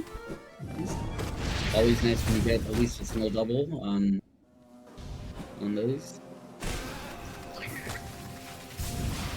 Now I'm going to be C-dashing into the ceiling up here to collect another grub. So Hive is specifically a law of RNG for this one single part here, right here. Big B. Do you want this bee to break open this wall over here? Because you can't break it open on your own. You need the bee to charge into it. Pretty There you go. cooperative. Oh, it went in. Damn. Not too bad. Oh wow. I've never seen that happen. Kind of in your way now. Okay, he's backing out. There you go. Thankfully the child is trying to help you out. So also that mass shard actually gives you a heal. Because that fills up your mass shard. So it's a pretty nice route in to have that be the fourth one that you pick up. Because Hive is a very... in the set. Yeah, because you can take a lot of damage here, and it's nice to have help when you come into Hive Knight.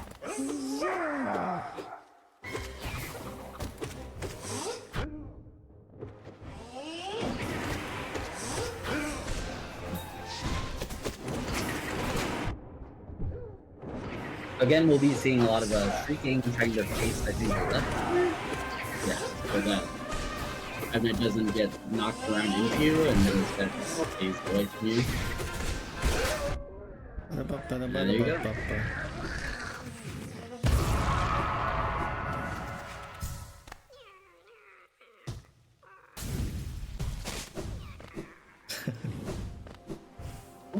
And now we collect the charm that we fought here for. Yeah. Hive Blood, interestingly, also prevents all the enemies from Hive attacking you, but you don't collect it until after anyway. For some reason. Pretty useful. But yeah. Okay, changing some charms here, and now we're gonna head into Kingdom's Edge. Oh. I guess back into Kingdom's Edge.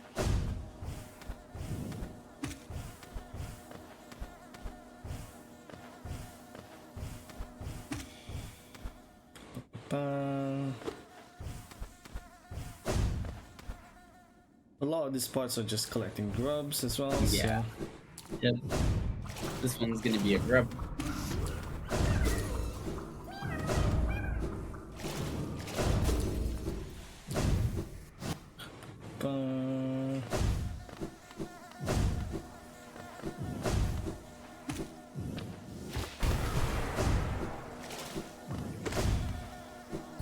This is another grub that's technically part of Hive, but connected from up here.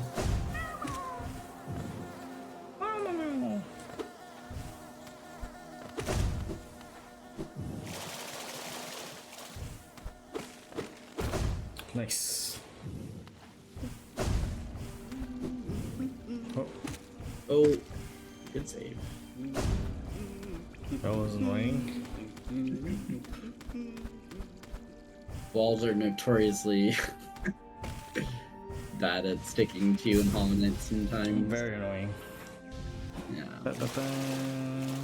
Going back in through this room first to set a drain gate here, because we will need to come back into this room later.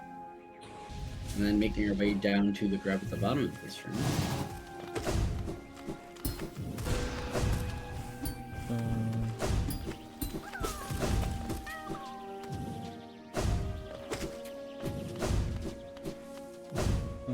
Now we'll be fighting another annoying gym boss. Oh, what a pattern! Yeah, Gym this bosses are is, annoying. this is a notoriously hard boss for some people, especially in Pantheon 5. But over But here, thankfully we do have a floor here, yeah. It's not too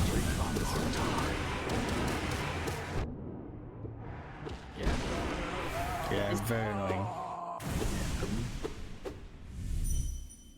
If you miss some of those streak hits, it can get kind of frustrating if it flies away from you, but that was good.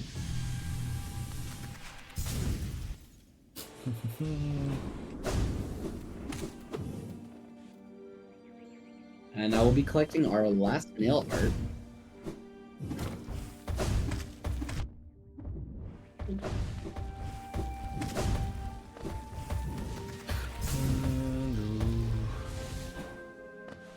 Wait, what am I doing? For Forgot to buy.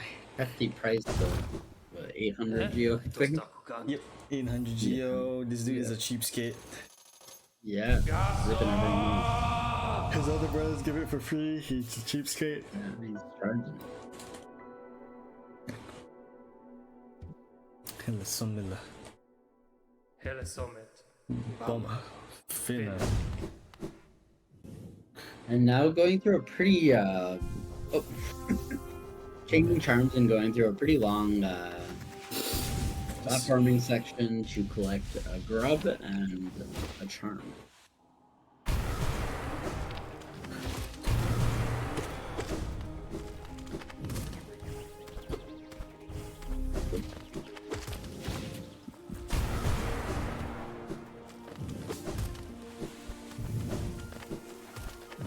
Starting up a dash slash here, so if you all the way inside that room, it actually spawns more of these crawled enemies. Dash slash here prevents them from spawning. Oh.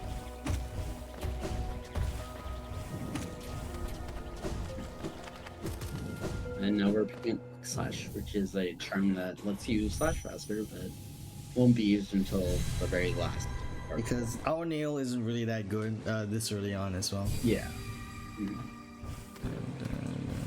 It's not really worth having until you have your nail upgraded. So climbing to the top of this room to go up into the side of Kingdom's Edge.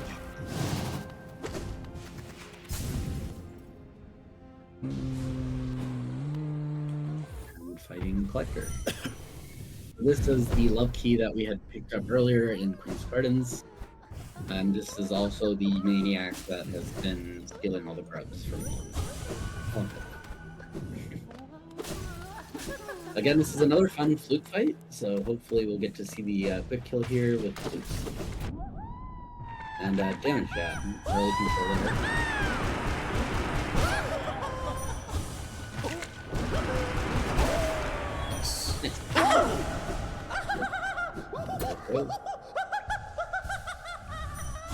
And also luring that benchfly up here lets you collect some soul from it while you're waiting for the gates to open. It's pretty nice. Yeah, that was a pretty good collector fight. And we get 3 drops from here before Dream getting out. And heading back into City of Tears.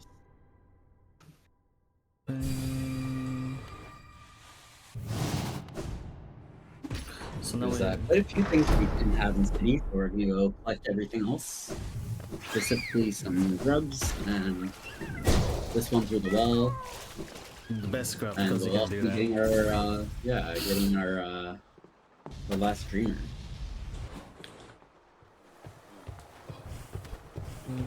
Oh. And another crab in here.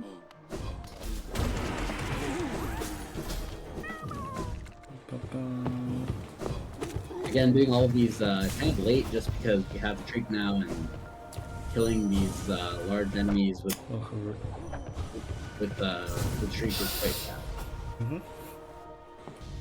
And also Combat with Dream Gear also lets us do this. Yeah. So basically, this very, what do you call that, well-researched and like, you know, well-labbed out route. I am just And a here, runner though. pulling that sentry through the floor there, using streak is pretty nice. You can also kill it with Shade Soul, but streak is obviously more damage, so it's faster. And now heading up to Waternet by collecting the grub over here on the right side of the fire first.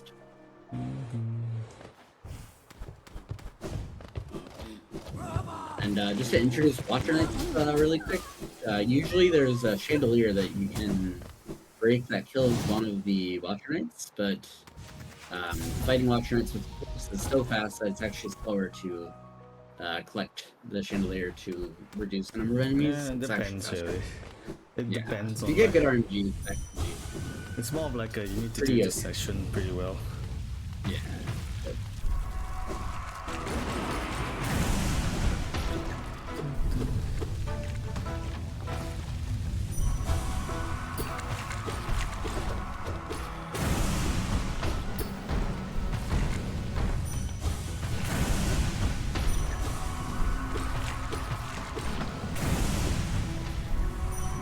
You'll see sometimes it looks like the watchers are dying after the spell has been shot, and that's because of kind of this duplicated damage you get from flukes. Amazing. That was a good fight. Got Yeah, lucky. pretty good. That was good. I was pretty lucky though. Like genuinely. And again, you're gonna get 650 geo from this chest, or 655 actually, and heading up to collect Lurian, our last streamer.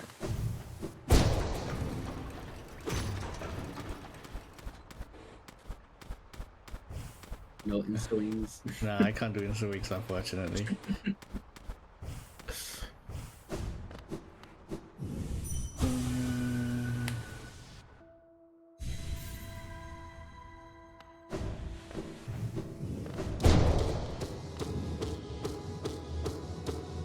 Okay. Nice, and that is our last streamer, and probably my last big rest before like the rest of the run. Until grubs at the end.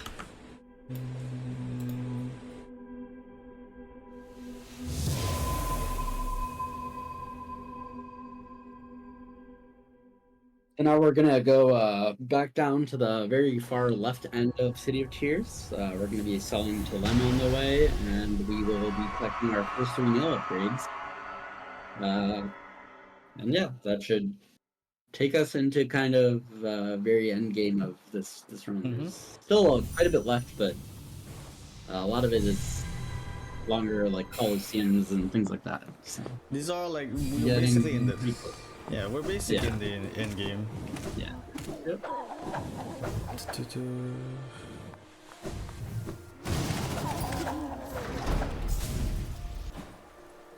Madelka. So Lemma comes down here after you've killed Watchernite, so you talk to him here to send him back up to his shop.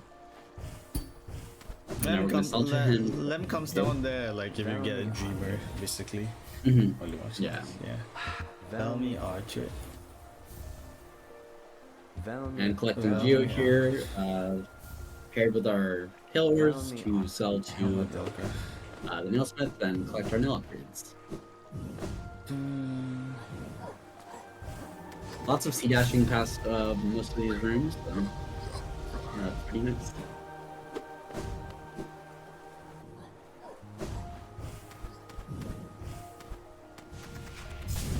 This is the nail upgrade.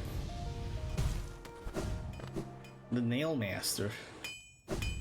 Ranjo Stenja. Jonsha. Got it. Pendasil. Jonsha. Got it out. Pendasil. Now, once we're done with collecting the nail upgrades, we get to actually go fight Kuro's favorite boss. Got it.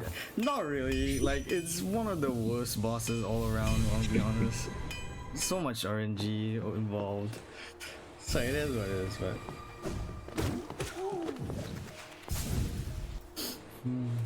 It's a decent boss if you can get the good one, but like, without good RNG, it's very annoyingly, like... It's just an annoying boss without RNG.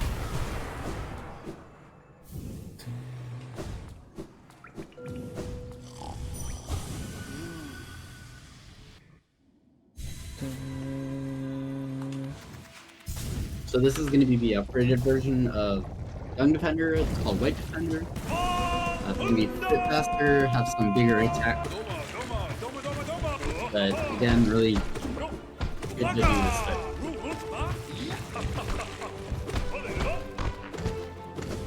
You can also basically just juggle it like a volleyball here during this phase, which is nice. There you go.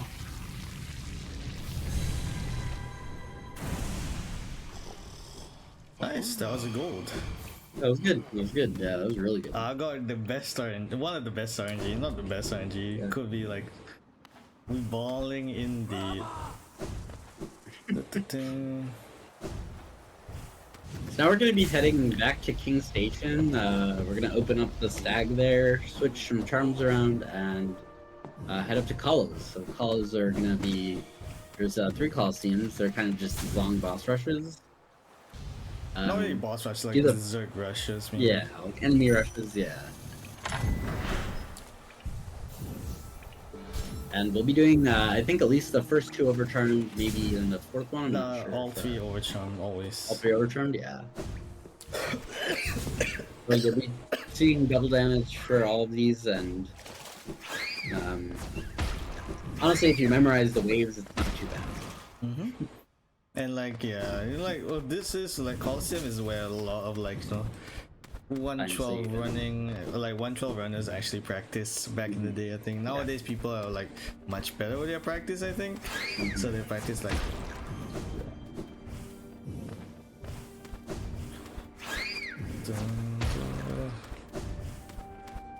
And a lot of the enemies that are in Coliseums don't really show up anywhere else either, so pretty interesting to see.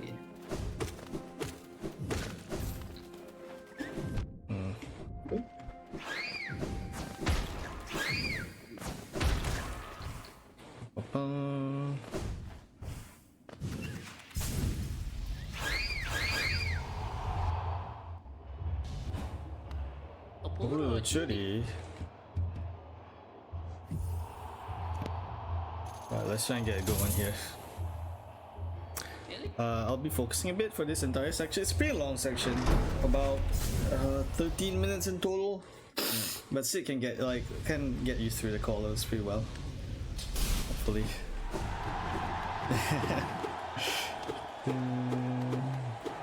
So the first waves are pretty decent. We're going to see a lot of the calls are also going to be spent on kind of the sides, charging up either nail arts or shooting spells to hit multiple enemies at the same time.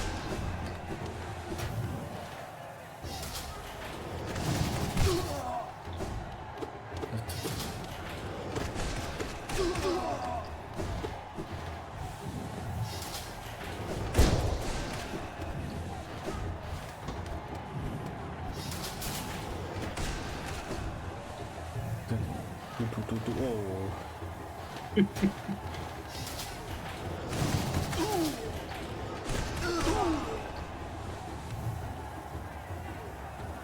So even since Shriek does do more damage than Shade Soul, we'll see a lot of Shade Souls anyways because you can hit multiple enemies at the same time, which is quite helpful. And you can hit things from far away. Oops, made a mistake there. Now we'll see Bench King again from Green Path earlier. We kill this one twice because we need to save Zote from Green Path, and we also need to get through all of them for completion.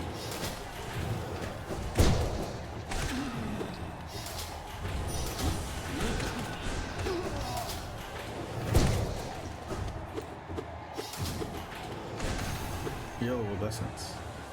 Nice.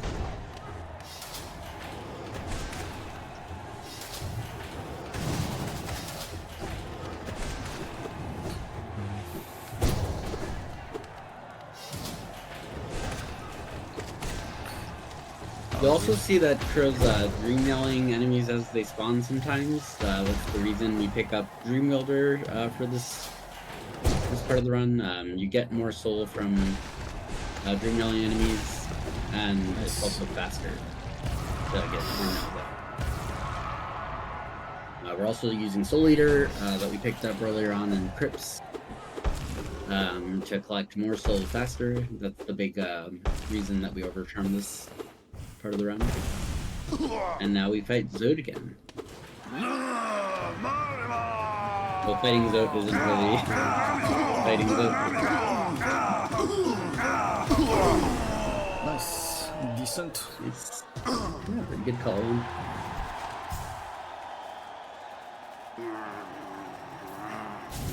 Collecting a lot of Geo here and picking up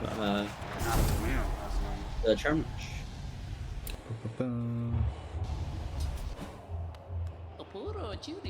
Oporo Churi.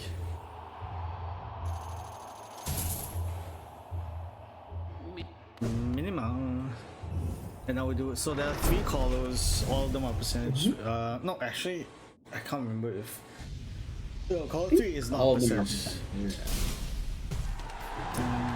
But for color 2, it's a lot more focus to this.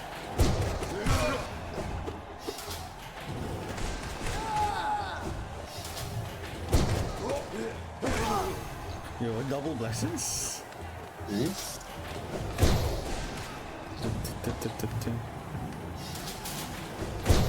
So basically, practicing colors also means that I memorize the what do you call that?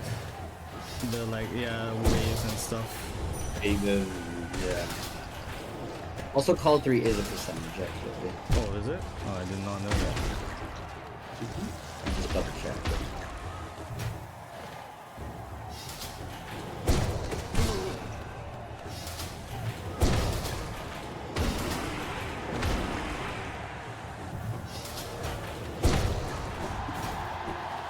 Nice.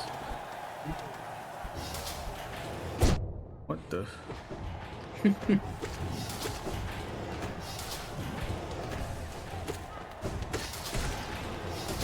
What the? Oh. Oh no.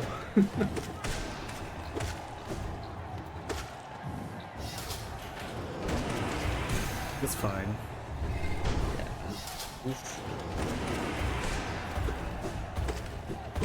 That was rude. That was not good. Yeah. But- It's scary for a second, but What in Call of Duty you? it's actually Mimic. You make do with what you can get.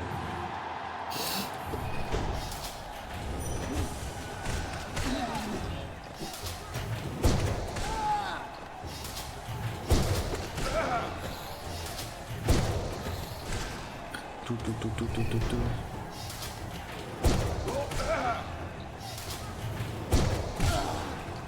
Nice. And now onto the floorless section. Call 1 and 2 both have, or 2 and 3 both have sections that are completely floorless, you gotta kind of stall on the walls. The all 3-1 is quite a bit long.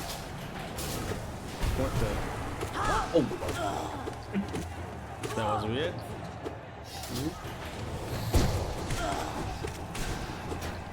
This is not a good call to at all. But we survived. We moved. yeah, being alive is kind of the best thing that you could ask for in marathon setting.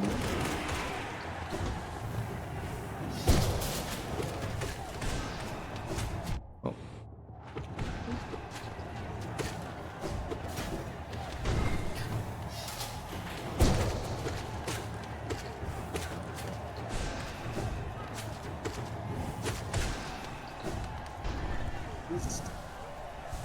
I'm gonna say heal here because this boss can be kind of hard. The second phase, he moves quite fast and Nice. will sometimes scare you, but yeah, that was good. That was a pretty decent. Not the best, but you know. Yeah, decent. Well, we take those. We take those. Yeah. We take those. Collecting the pillar reward and the geo, and now off to collect color 3. Call 3 is definitely one of the harder ones. It is the hardest. Yeah. One of the hardest. What do you call that? Content. Fourth run, maybe, yeah. A Again, lot. taking double damage still, and the floorless section can be kind of hard, and there's a lot more enemies that can be kind of annoying to deal with. But we come into it full health and decent soul. Yeah, so full health.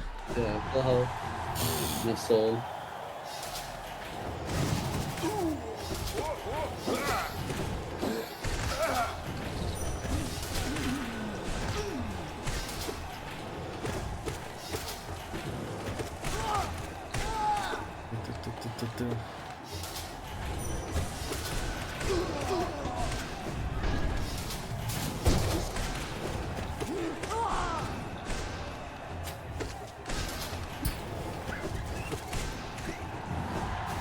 It's a bit annoying there, but we won.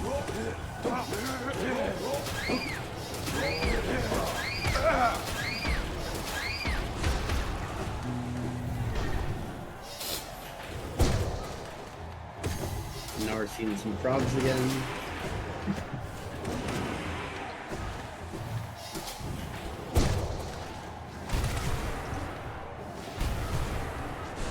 Oh my god. This part of the run can definitely be annoying. Colors.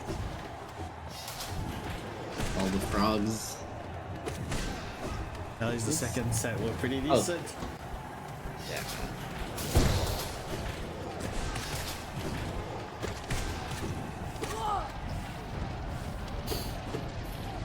Little break here. With some soul collection, some sharpies.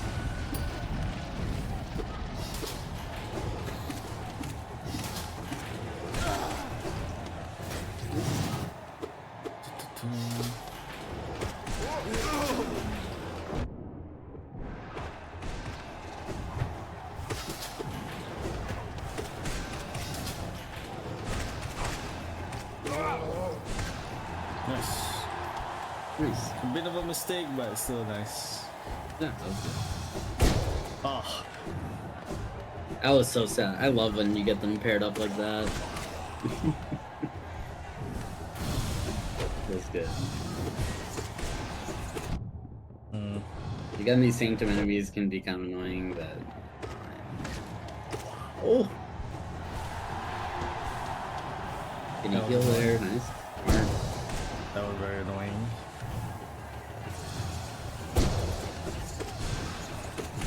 Oh my god, these teleports are so rude. Very rude. Yeah. Okay, that was decent. Okay, that was good. That was good.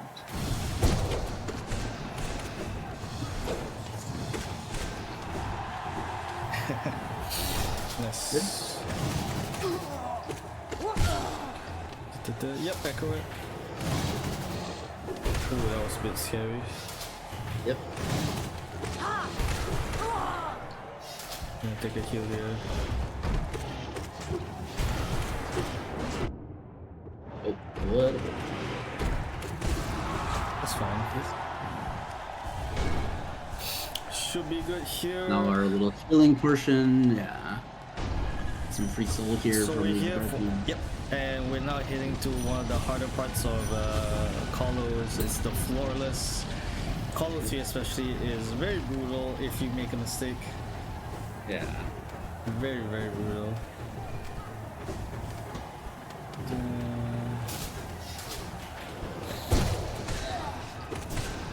So if you can see some precise nail arting there to hit both enemies at the same time.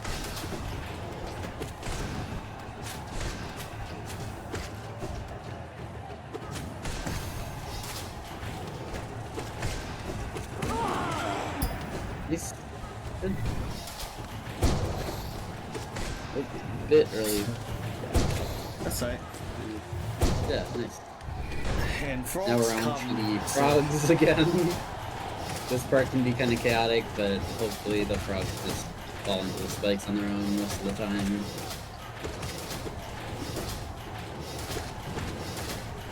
And Shade Souls being helpful too.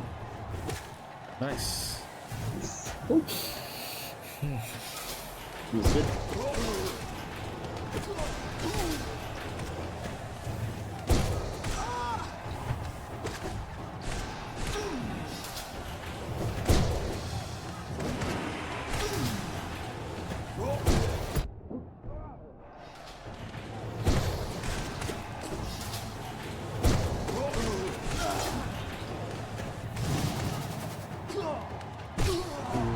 Thankfully, the end of Call of 2 isn't so bad.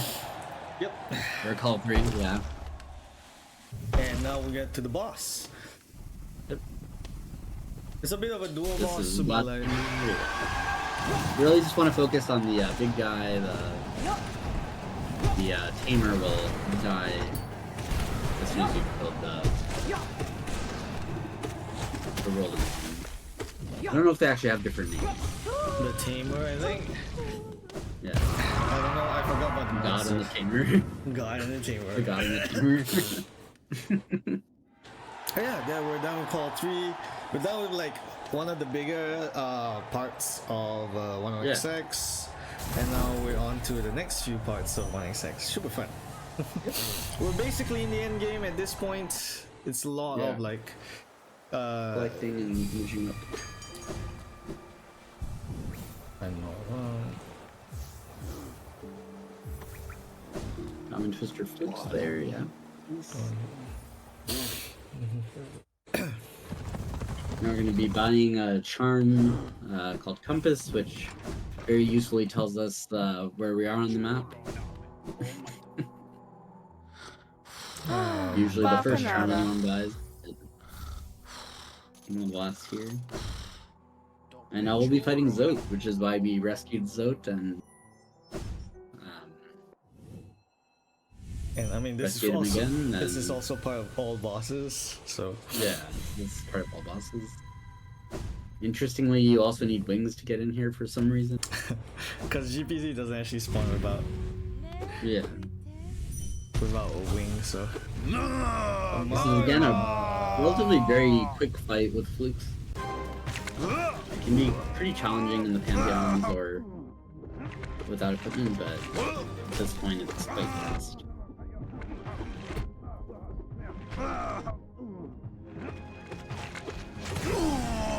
nice. Yep. Oh, whoops. You just tank a lot of hits and keep shooting flukes, he'll generally just win anyways. Looks my beloved indeed. It's my beloved. Da-da-da. Now we're gonna collect the mass shard here, swap some charms, and then head back to the sphere. For a very difficult part, so I'm just gonna keep quiet and focus. Yeah. Sid can explain most of the things that happen. Yeah. So we're gonna head back to resting grounds here. We're gonna collect a Woken Dream Nail, collect the grub from below here in the crypts where we had gone before, and yeah. Then from there we will be starting Flower Quest. So just to explain Flower Quest while Crow's collecting some things here. This is going to be Dream Shield. The Flower Quest is basically a quest where you pick up a flower and have to carry it from resting grounds into Queen's Gardens and plant it at a gravesite. It's difficult because if you get hit at all, the flower breaks and you have to start all over, and you can't use any kind of quick travel. So you can't Dreamgate, you can't use Stags, you can't use... I think maybe you can use Tram, I'm not sure, but yeah. Basically have to walk yourself there and not take damage at all. It's a very notorious run killer, especially at this late into the game. This late, yeah. Good. But yeah, it's a very fun, like, unironically It is very fun, yeah. Mm-hmm. Just very There's a lot of difficult. interesting movement, a lot of like using charms in special ways, and you pick up Sharp Shadow, so you use Sharp Shadow for this part of the run, so you're dashing a bit longer, and just generally it's pretty fun. I like this part of the run. It's also kind of high stakes. You're trying to not get hit while you're carrying the flower back. There's the last grub that we needed from this part. And now we get the flower from Grey Warner. Lameho. Finello. Now, also, while we're taking the flower back to Queen's Gardens, you'll see Crow stopping along the way for a couple things. She'll be buying out Salubra, so that'll be several charms and I think one more charm notch. Then stopping for a mass shard along the way in Crossroads that we passed earlier in the very beginning of the game. And yeah. And I think there's actually one more grub as well in Crossroads that we'll be getting along the way. Yep. Going back across Blue Lake and stopping at Salubra for the first stop.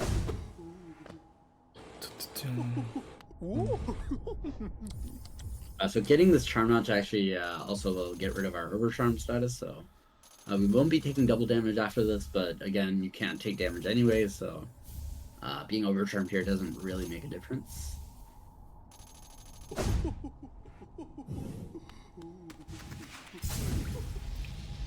You'll see a lot of nail art usage here again to deal with these enemies, and a lot of spells from far away to avoid taking damage.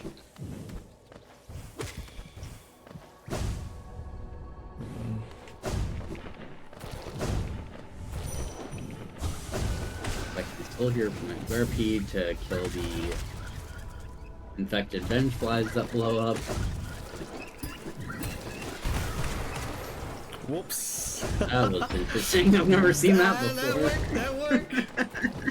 It did work, yeah. You're usually not landing inside the place where the Gome is, but thankfully diving gives you iframes. Oh! Not trying to cling the wall there, was probably trying to do a down dash, but got stuck. Thankfully didn't get sniped by the Gome though. A good start so far. Yeah. Good content. Again, using Shade Cloak to go through some enemies. Very convenient when you're trying to not take damage. Again there, very fun. Did not know you could see that, so that was pretty cool.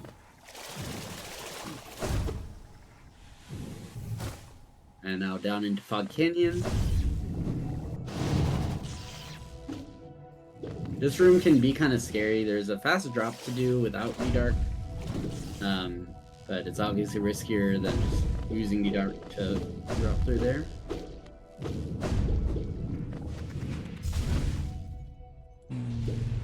Grabbing this grub again from inside the wall that we missed earlier.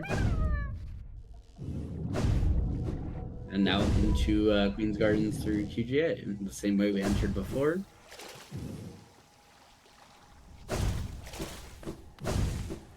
And now we're going to go through the passageway that Crow opened up earlier with the lever right before Mermaid. This is why we opened that lever up earlier.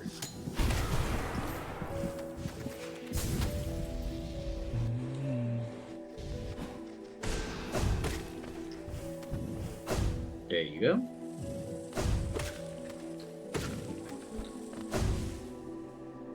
And hopefully no thorn depths here right at the end. And yep, there we go. Let's go. Nice and smooth. Nice flower quest. Alright, Love to see it. GG. Let's go. And now we're hitting Now up. we're going to be doing some other stuff in PG, like fighting some bosses. We're going to go up to Trader Lord now, which is going to be another one required boss and gives us a required item. And also we'll get our last couple of grubs here. Oh, where's my wings? Yeah.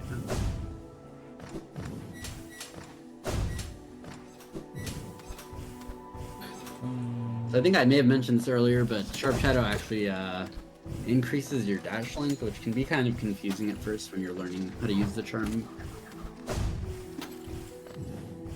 It doesn't sound like it would be that big of a deal, but it can definitely confuse you after you've played enough Hollow Knight without it on.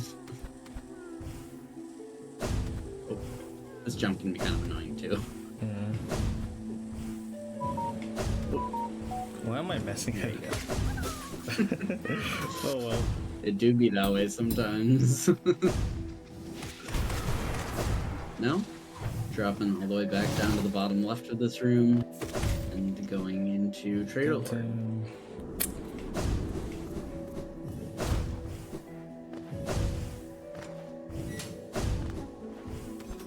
This fight also does double damage after the first couple of Antis enemies. The actual boss will deal double damage, but it's not too bad again this late in the run. There's a lot of equipment, but yeah, we'll see an early control there, dashing into the boss. Tries to drop down to avoid being locked in the... Oh. Ooh. It's scary.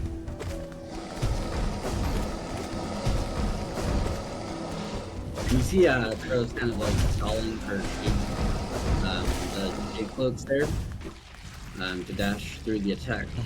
A bit bad, but yeah, marathon nerves, it happens. Yeah, it happens. Now we're gonna get the last grub here through the wall using the dash slash. It's actually in the room on the way to Marmu, but it's faster to just grab it through the wall here at the end. You know, any white ladies? Any white ladies? No, because this character's name is the White Lady, so... the Hollow Knight seems to have a pretty big obsession with the White Fragment, White Lady, White Defender. Yeah. Yeah. And that is one half of the King Soul, The which White is... Fragment. Yeah, so White Fragment is one of the required items to get to true ending for the game. So this is the first half, we'll get the second half in a bit. And now we're back here to collect our reward from Flower Quest. Don't forget to do this like I do.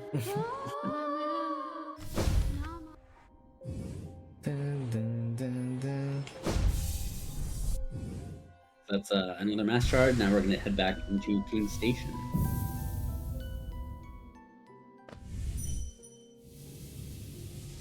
Where we conveniently had a dream.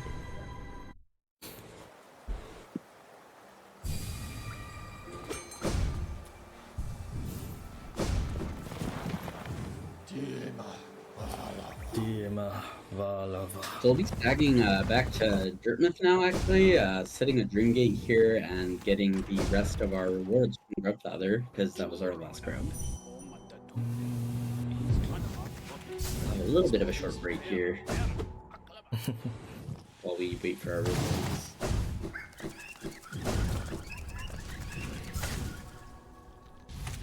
Oh, nice. Let's go. All right. Yeah, so that's RNG as well, dashing through those bench flies, or the treasures. So one last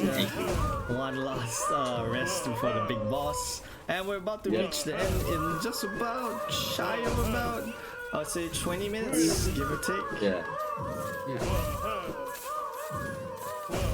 We left with one specific platforming section, and and then the final bosses, which are probably like one specific boss that is very difficult. Fun, but very difficult. Yeah. So from here we'll be collecting Elegy, which is the charm we get for collecting all of the grubs. A bunch of Geo, which we'll be using to purchase the last nail upgrade. We'll also be selling to them along the way to Birds Now Smith. And then we'll be heading into White Palace. White Palace is where we get the second half of the White Fragment, and it's a pretty interesting platforming section. There's a lot of fun movement. I think we'll probably see a pretty new skip that came out in the last year. So yeah, should be fun. And now we're just making one last cell. Yep. Again, see dashing through these rooms in City.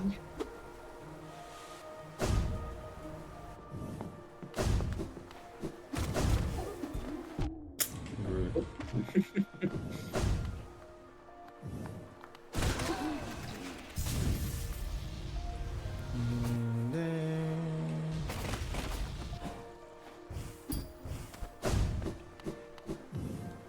Valmy Orchard. Valmy Orchard. I should be able to get enough geo. I forgot exactly how much geo I need, so hopefully I do have enough geo. Valmy Orchard. Oh, am I missing 8-9 geo there? Possibly. Find out. I'm just gonna kill this guy first. Just to be safe. I could be like missing enough, but again, I don't remember exactly how much geo I need. But it is like, hopefully this is enough. We definitely have relatively lenient, but I think you have enough. Yeah. Could be wrong. 12,000 is right. Are you a nail master killer? Rancho Senja. Nah, we support the gays here. in the Hollow Knight community. Tordell Akari. Hey. And we're heading to a pretty good section of the game. White Palace. Yeah. We see dashed past the entrance to White Palace, but you need a Woken Dream Knell to actually collect it, which we got right before Flower Quest. So we're now going to use our almighty, powerful Dream Knell to go into White Palace and collect the second half of the White Fragment. Alright. So White Palace is a pretty fun platforming session that has multiple levels and multiple areas. With the charm setup I have,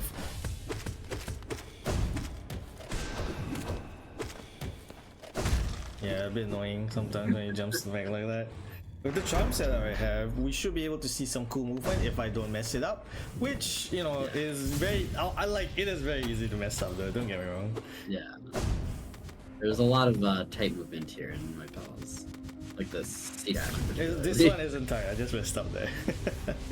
But yeah, there is a lot of time movement in White Palace, but overall it's really fun. If anyone is also interested in like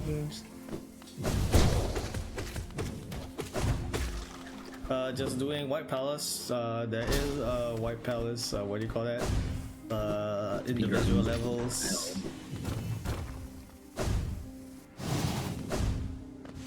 So you can check those out. Pretty fun. And the if anyone's familiar with Path of Pain, we actually don't go into Path of Pain for this run. There are speedruns for that as well that are extremely competitive at this point.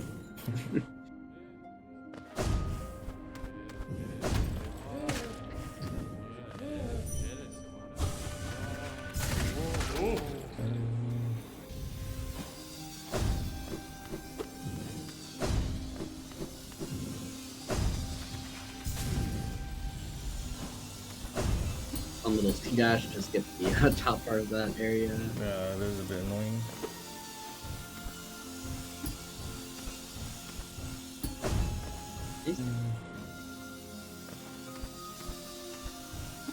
Oh.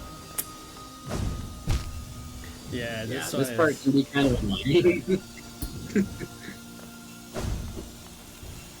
There you go. That is, in my opinion, the hardest part of White Palace. I'm really bad at that cycle.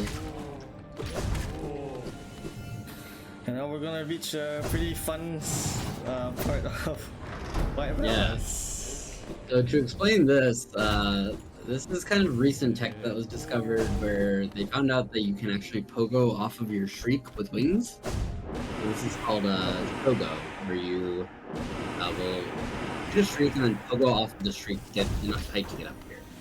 And you can actually chain these if you have enough pull, like just out there. But they're very, again, it's very just like dumb. A little bit tight, it can be annoying, but yeah. Yeah. It's not terrible, but once you practice, It saves a lot of time, that's for sure. it does. You skip basically an entire side of White Palace, entire radiator side. Oh, that was so... It's quite a bit of time. Oh. Oh. Oh.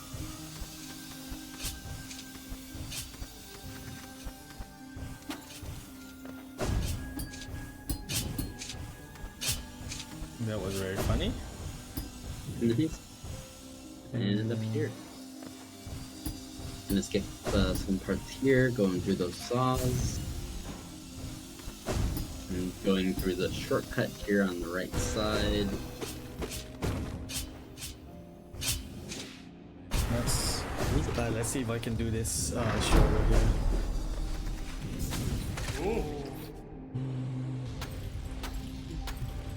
Yeah, so this is another Shogo that's not as important, I think, but It's cool.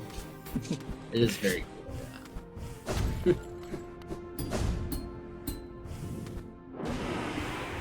Nice. Nice, there you go. Very cool. And that's all on White Palace, actually.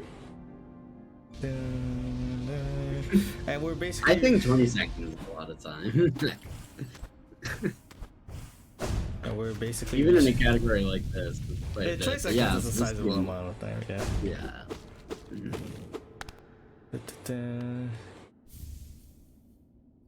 There we go. So King Soul is actually also a charm that you can equip.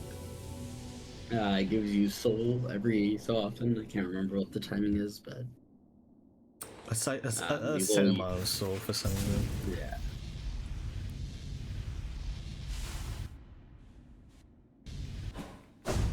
I'll be dropping in here to buy a vessel fragment from the fountain in Basin that costs, I think, 3,000 geo. Yep.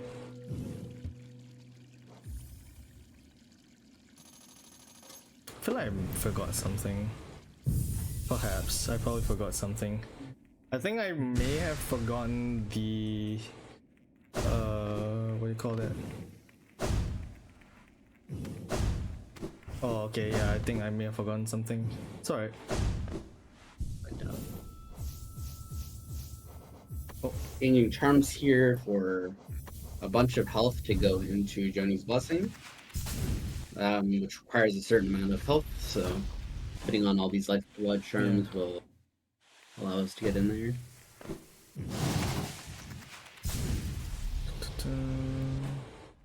So that's going to be this room on the far... Oh, Oh, no, no, no. a little bit too far. Do you need to save quit? Yeah, I need to save quit there. Whoops. I think you don't have enough health if you Yeah, take I damage. missed. I believe I missed one relic, so I'm missing about 450 geo, which is okay. I can find the what do you call that?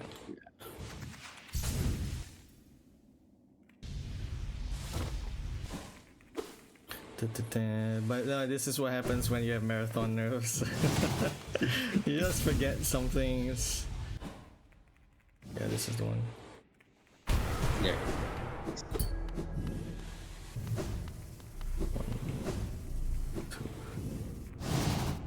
Oh, no. Messed up there. You can get the one inside of here too, right? Relic? Yeah, that's what I was like thinking. Which means yeah, EP Brain at almost 6 AM. Indeed. But hey, I hope everyone has been enjoying the run so far at least. Yeah.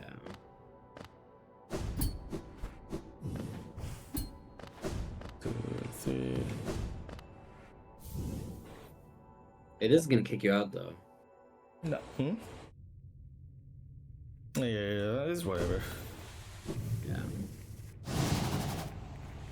Oh. Oh, yeah, I didn't open it early.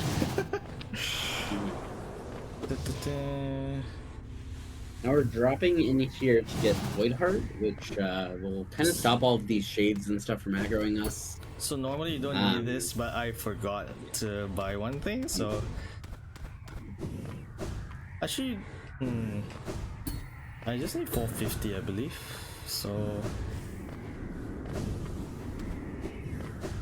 oof. Yeah. This egg is faster anyway, but like I think I need about 450, so I'm just gonna do gorgeous husk. Oh yeah, that would make a lot of sense, actually. Yeah. Gorgeous Husk is another like mini boss that gives you about 420 geo plus some enemies outside of the room. Yep. That should be enough. Yeah. It's not considered an actual boss. It's not required for 107. It's good extra geo if you miss out on something.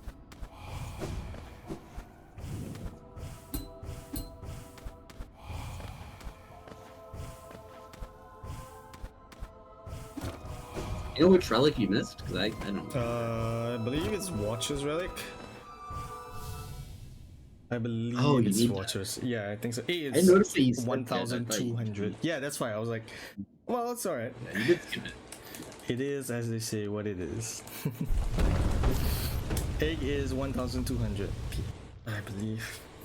Yeah, we are getting to the end, and I honestly just, hope everyone has been enjoying. This final part is honestly one of my favorite parts, but it's also one of the most difficult parts of the run. Purely on like what do you call that, difficulty scale and all that stuff. Yeah. This last boss before Hollow Knight and Radiance is NKG. Is going to be the harder version of Grim. I should go down to King's Station. Down to city really quick. Yeah. And make a quick detour to grab some geo from Lem. Idols are 800, I believe.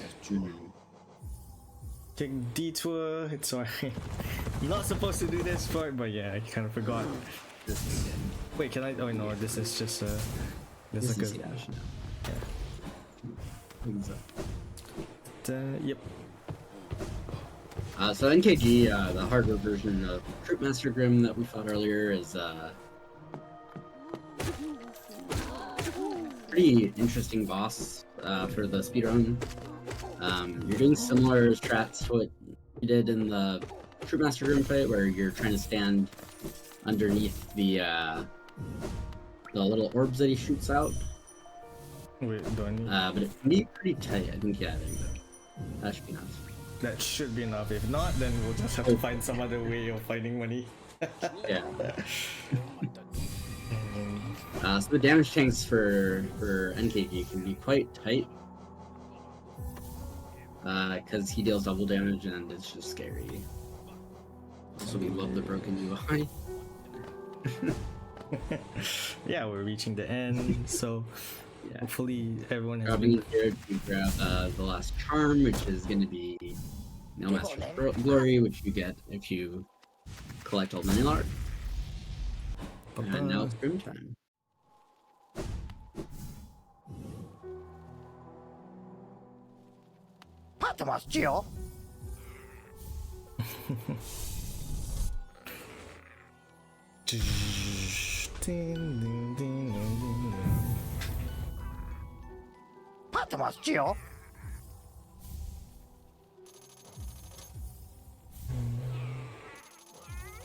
Go up and ask them their lunch money.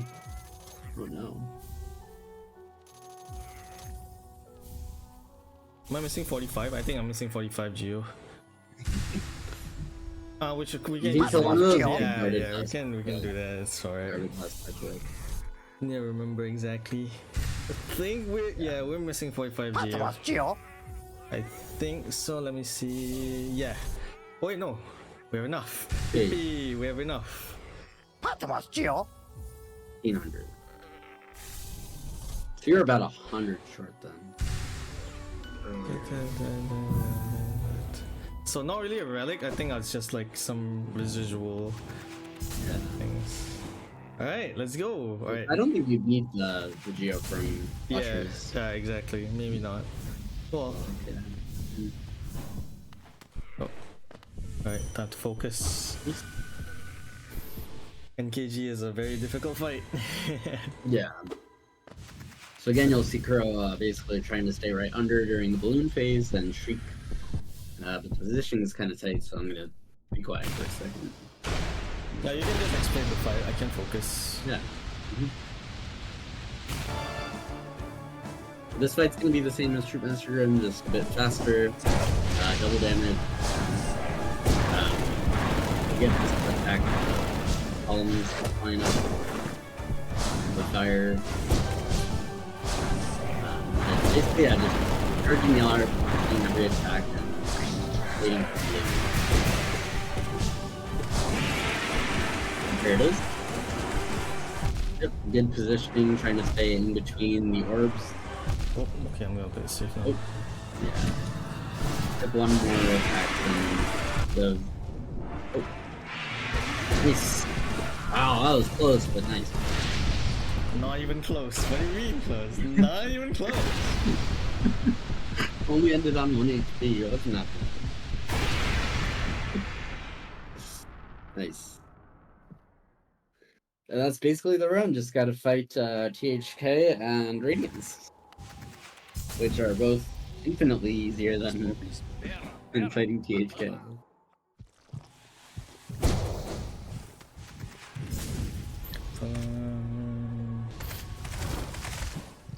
Alright, let's see if we can do this. A little bit of a funny glitch here.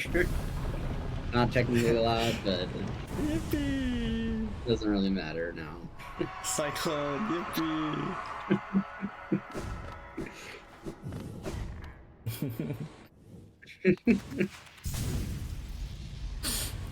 I'm gonna take the bench here to switch up some charms. We'll get to see some charms for the first time, including Quick Slash and Unbreakable Strength, or I guess Fragile Strength. Alright. So this is gonna be more of a nail-heavy fight. And this is big. Oh, I forgot, it's not rando! Gotta break the chains. So in a randomizer, you can, the chains are already broken. Yeah. Oh my god. When was the last time I actually fought Hollow Knight? Damn, it's been a while.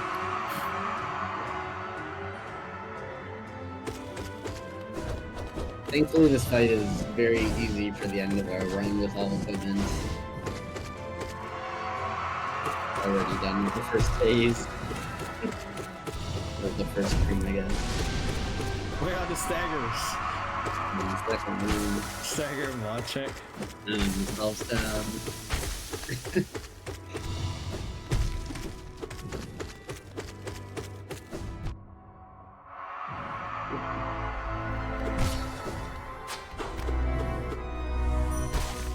Get through? Alright, nice. And now Radiance. Here we are. Get Alright. some holidays in the chat. We're ready for a 6 AM Radiance. The sun is rising over here, but the sun is rising in the game as well.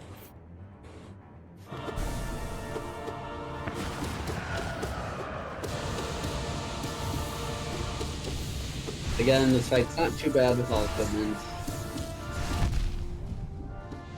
But it does deal double damage. You can always get some funny moves. And there you go. Done with phase 1, moving on to platforms. Try to do the funny there.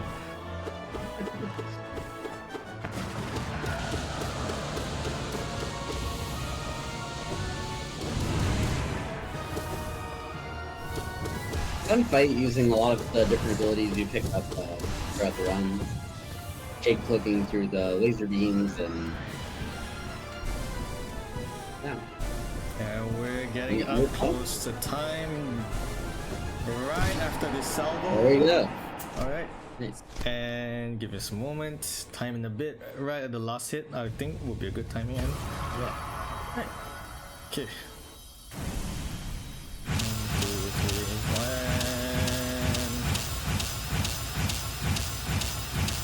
Time. Nice. Alright, nice. Then that is Hollow Knight 107 all bosses. Hopefully we actually got 107. Well, yeah, technically we have to check. Well, let's assume we have 107. Yeah, Right? I'm assuming you got everything. And yeah, after now it's just the credits that are unskippable. And again, I hope you all enjoyed the marathon and all that stuff. And yeah, that is all from me. And my co-commentator, Sid Flippy. If you'd like to catch us, we do stream every now and then, but do check out the rest. So I hope you enjoyed the whole marathon. Whole range of runners from games like Pepsi Man to long RPGs to Celeste and now Hollow Knight. Yeah, I hope you all can see more of what Singaporean speedrunners have to offer. Right. Yeah. Thanks for inviting me, Kuro. And thank you, Juho, for organizing everything. Jeez, it was a slog. I was about to say, thanks for running Hollow Knight, and thank you to all the people who have donated, who participated, who have contributed everything for LSA 2023. We have raised $410.69 for GamesForLove. I want to thank everyone who actually donated, participated, contributed. Again, you guys are amazing. All the proceeds will be going towards charitable causes for children, for the kids as well. This has been a very good 18 hours of just showcasing runs from us Singaporean speedrunners. I do hope the next time around that we get to see more Singaporean speedrunners in the region. Hopefully we can get another on-site event sooner or later, very soon. Next year we'll see about that. But until then, wow, shout outs, sneak peeks. yeah. Until then, I want to give shout outs to all the runners like Kuroshi, Quadriceps, old runners, new runners like Jonathan Irvins, Bob Clock, those kind of, the all rounders. I'm very tired and I have been working on this for 18 hours, so I just want to thank everyone who watched the streams and whatnot. Oh, we got another donut. we made it up to 420.69. Okay, wait, what? I'm gonna read the last donation, I guess. We're gonna stop the donation, stop the count. But yes, thank you to everyone who have donated as well. We have $10 from Sid. Once again, is at 420.69. Thank you so much for the donation. And yeah, we'll be heading off for now. I want to thank you guys for sticking by. Hopefully we're not gonna do this one time every 2 years. And we'll hopefully see you next year on the Speedrunners Assembly channel. Goodbye, everyone. See you. Bye. You want to say bye as well? Bye. Yeah, I'll just say bye. Bye.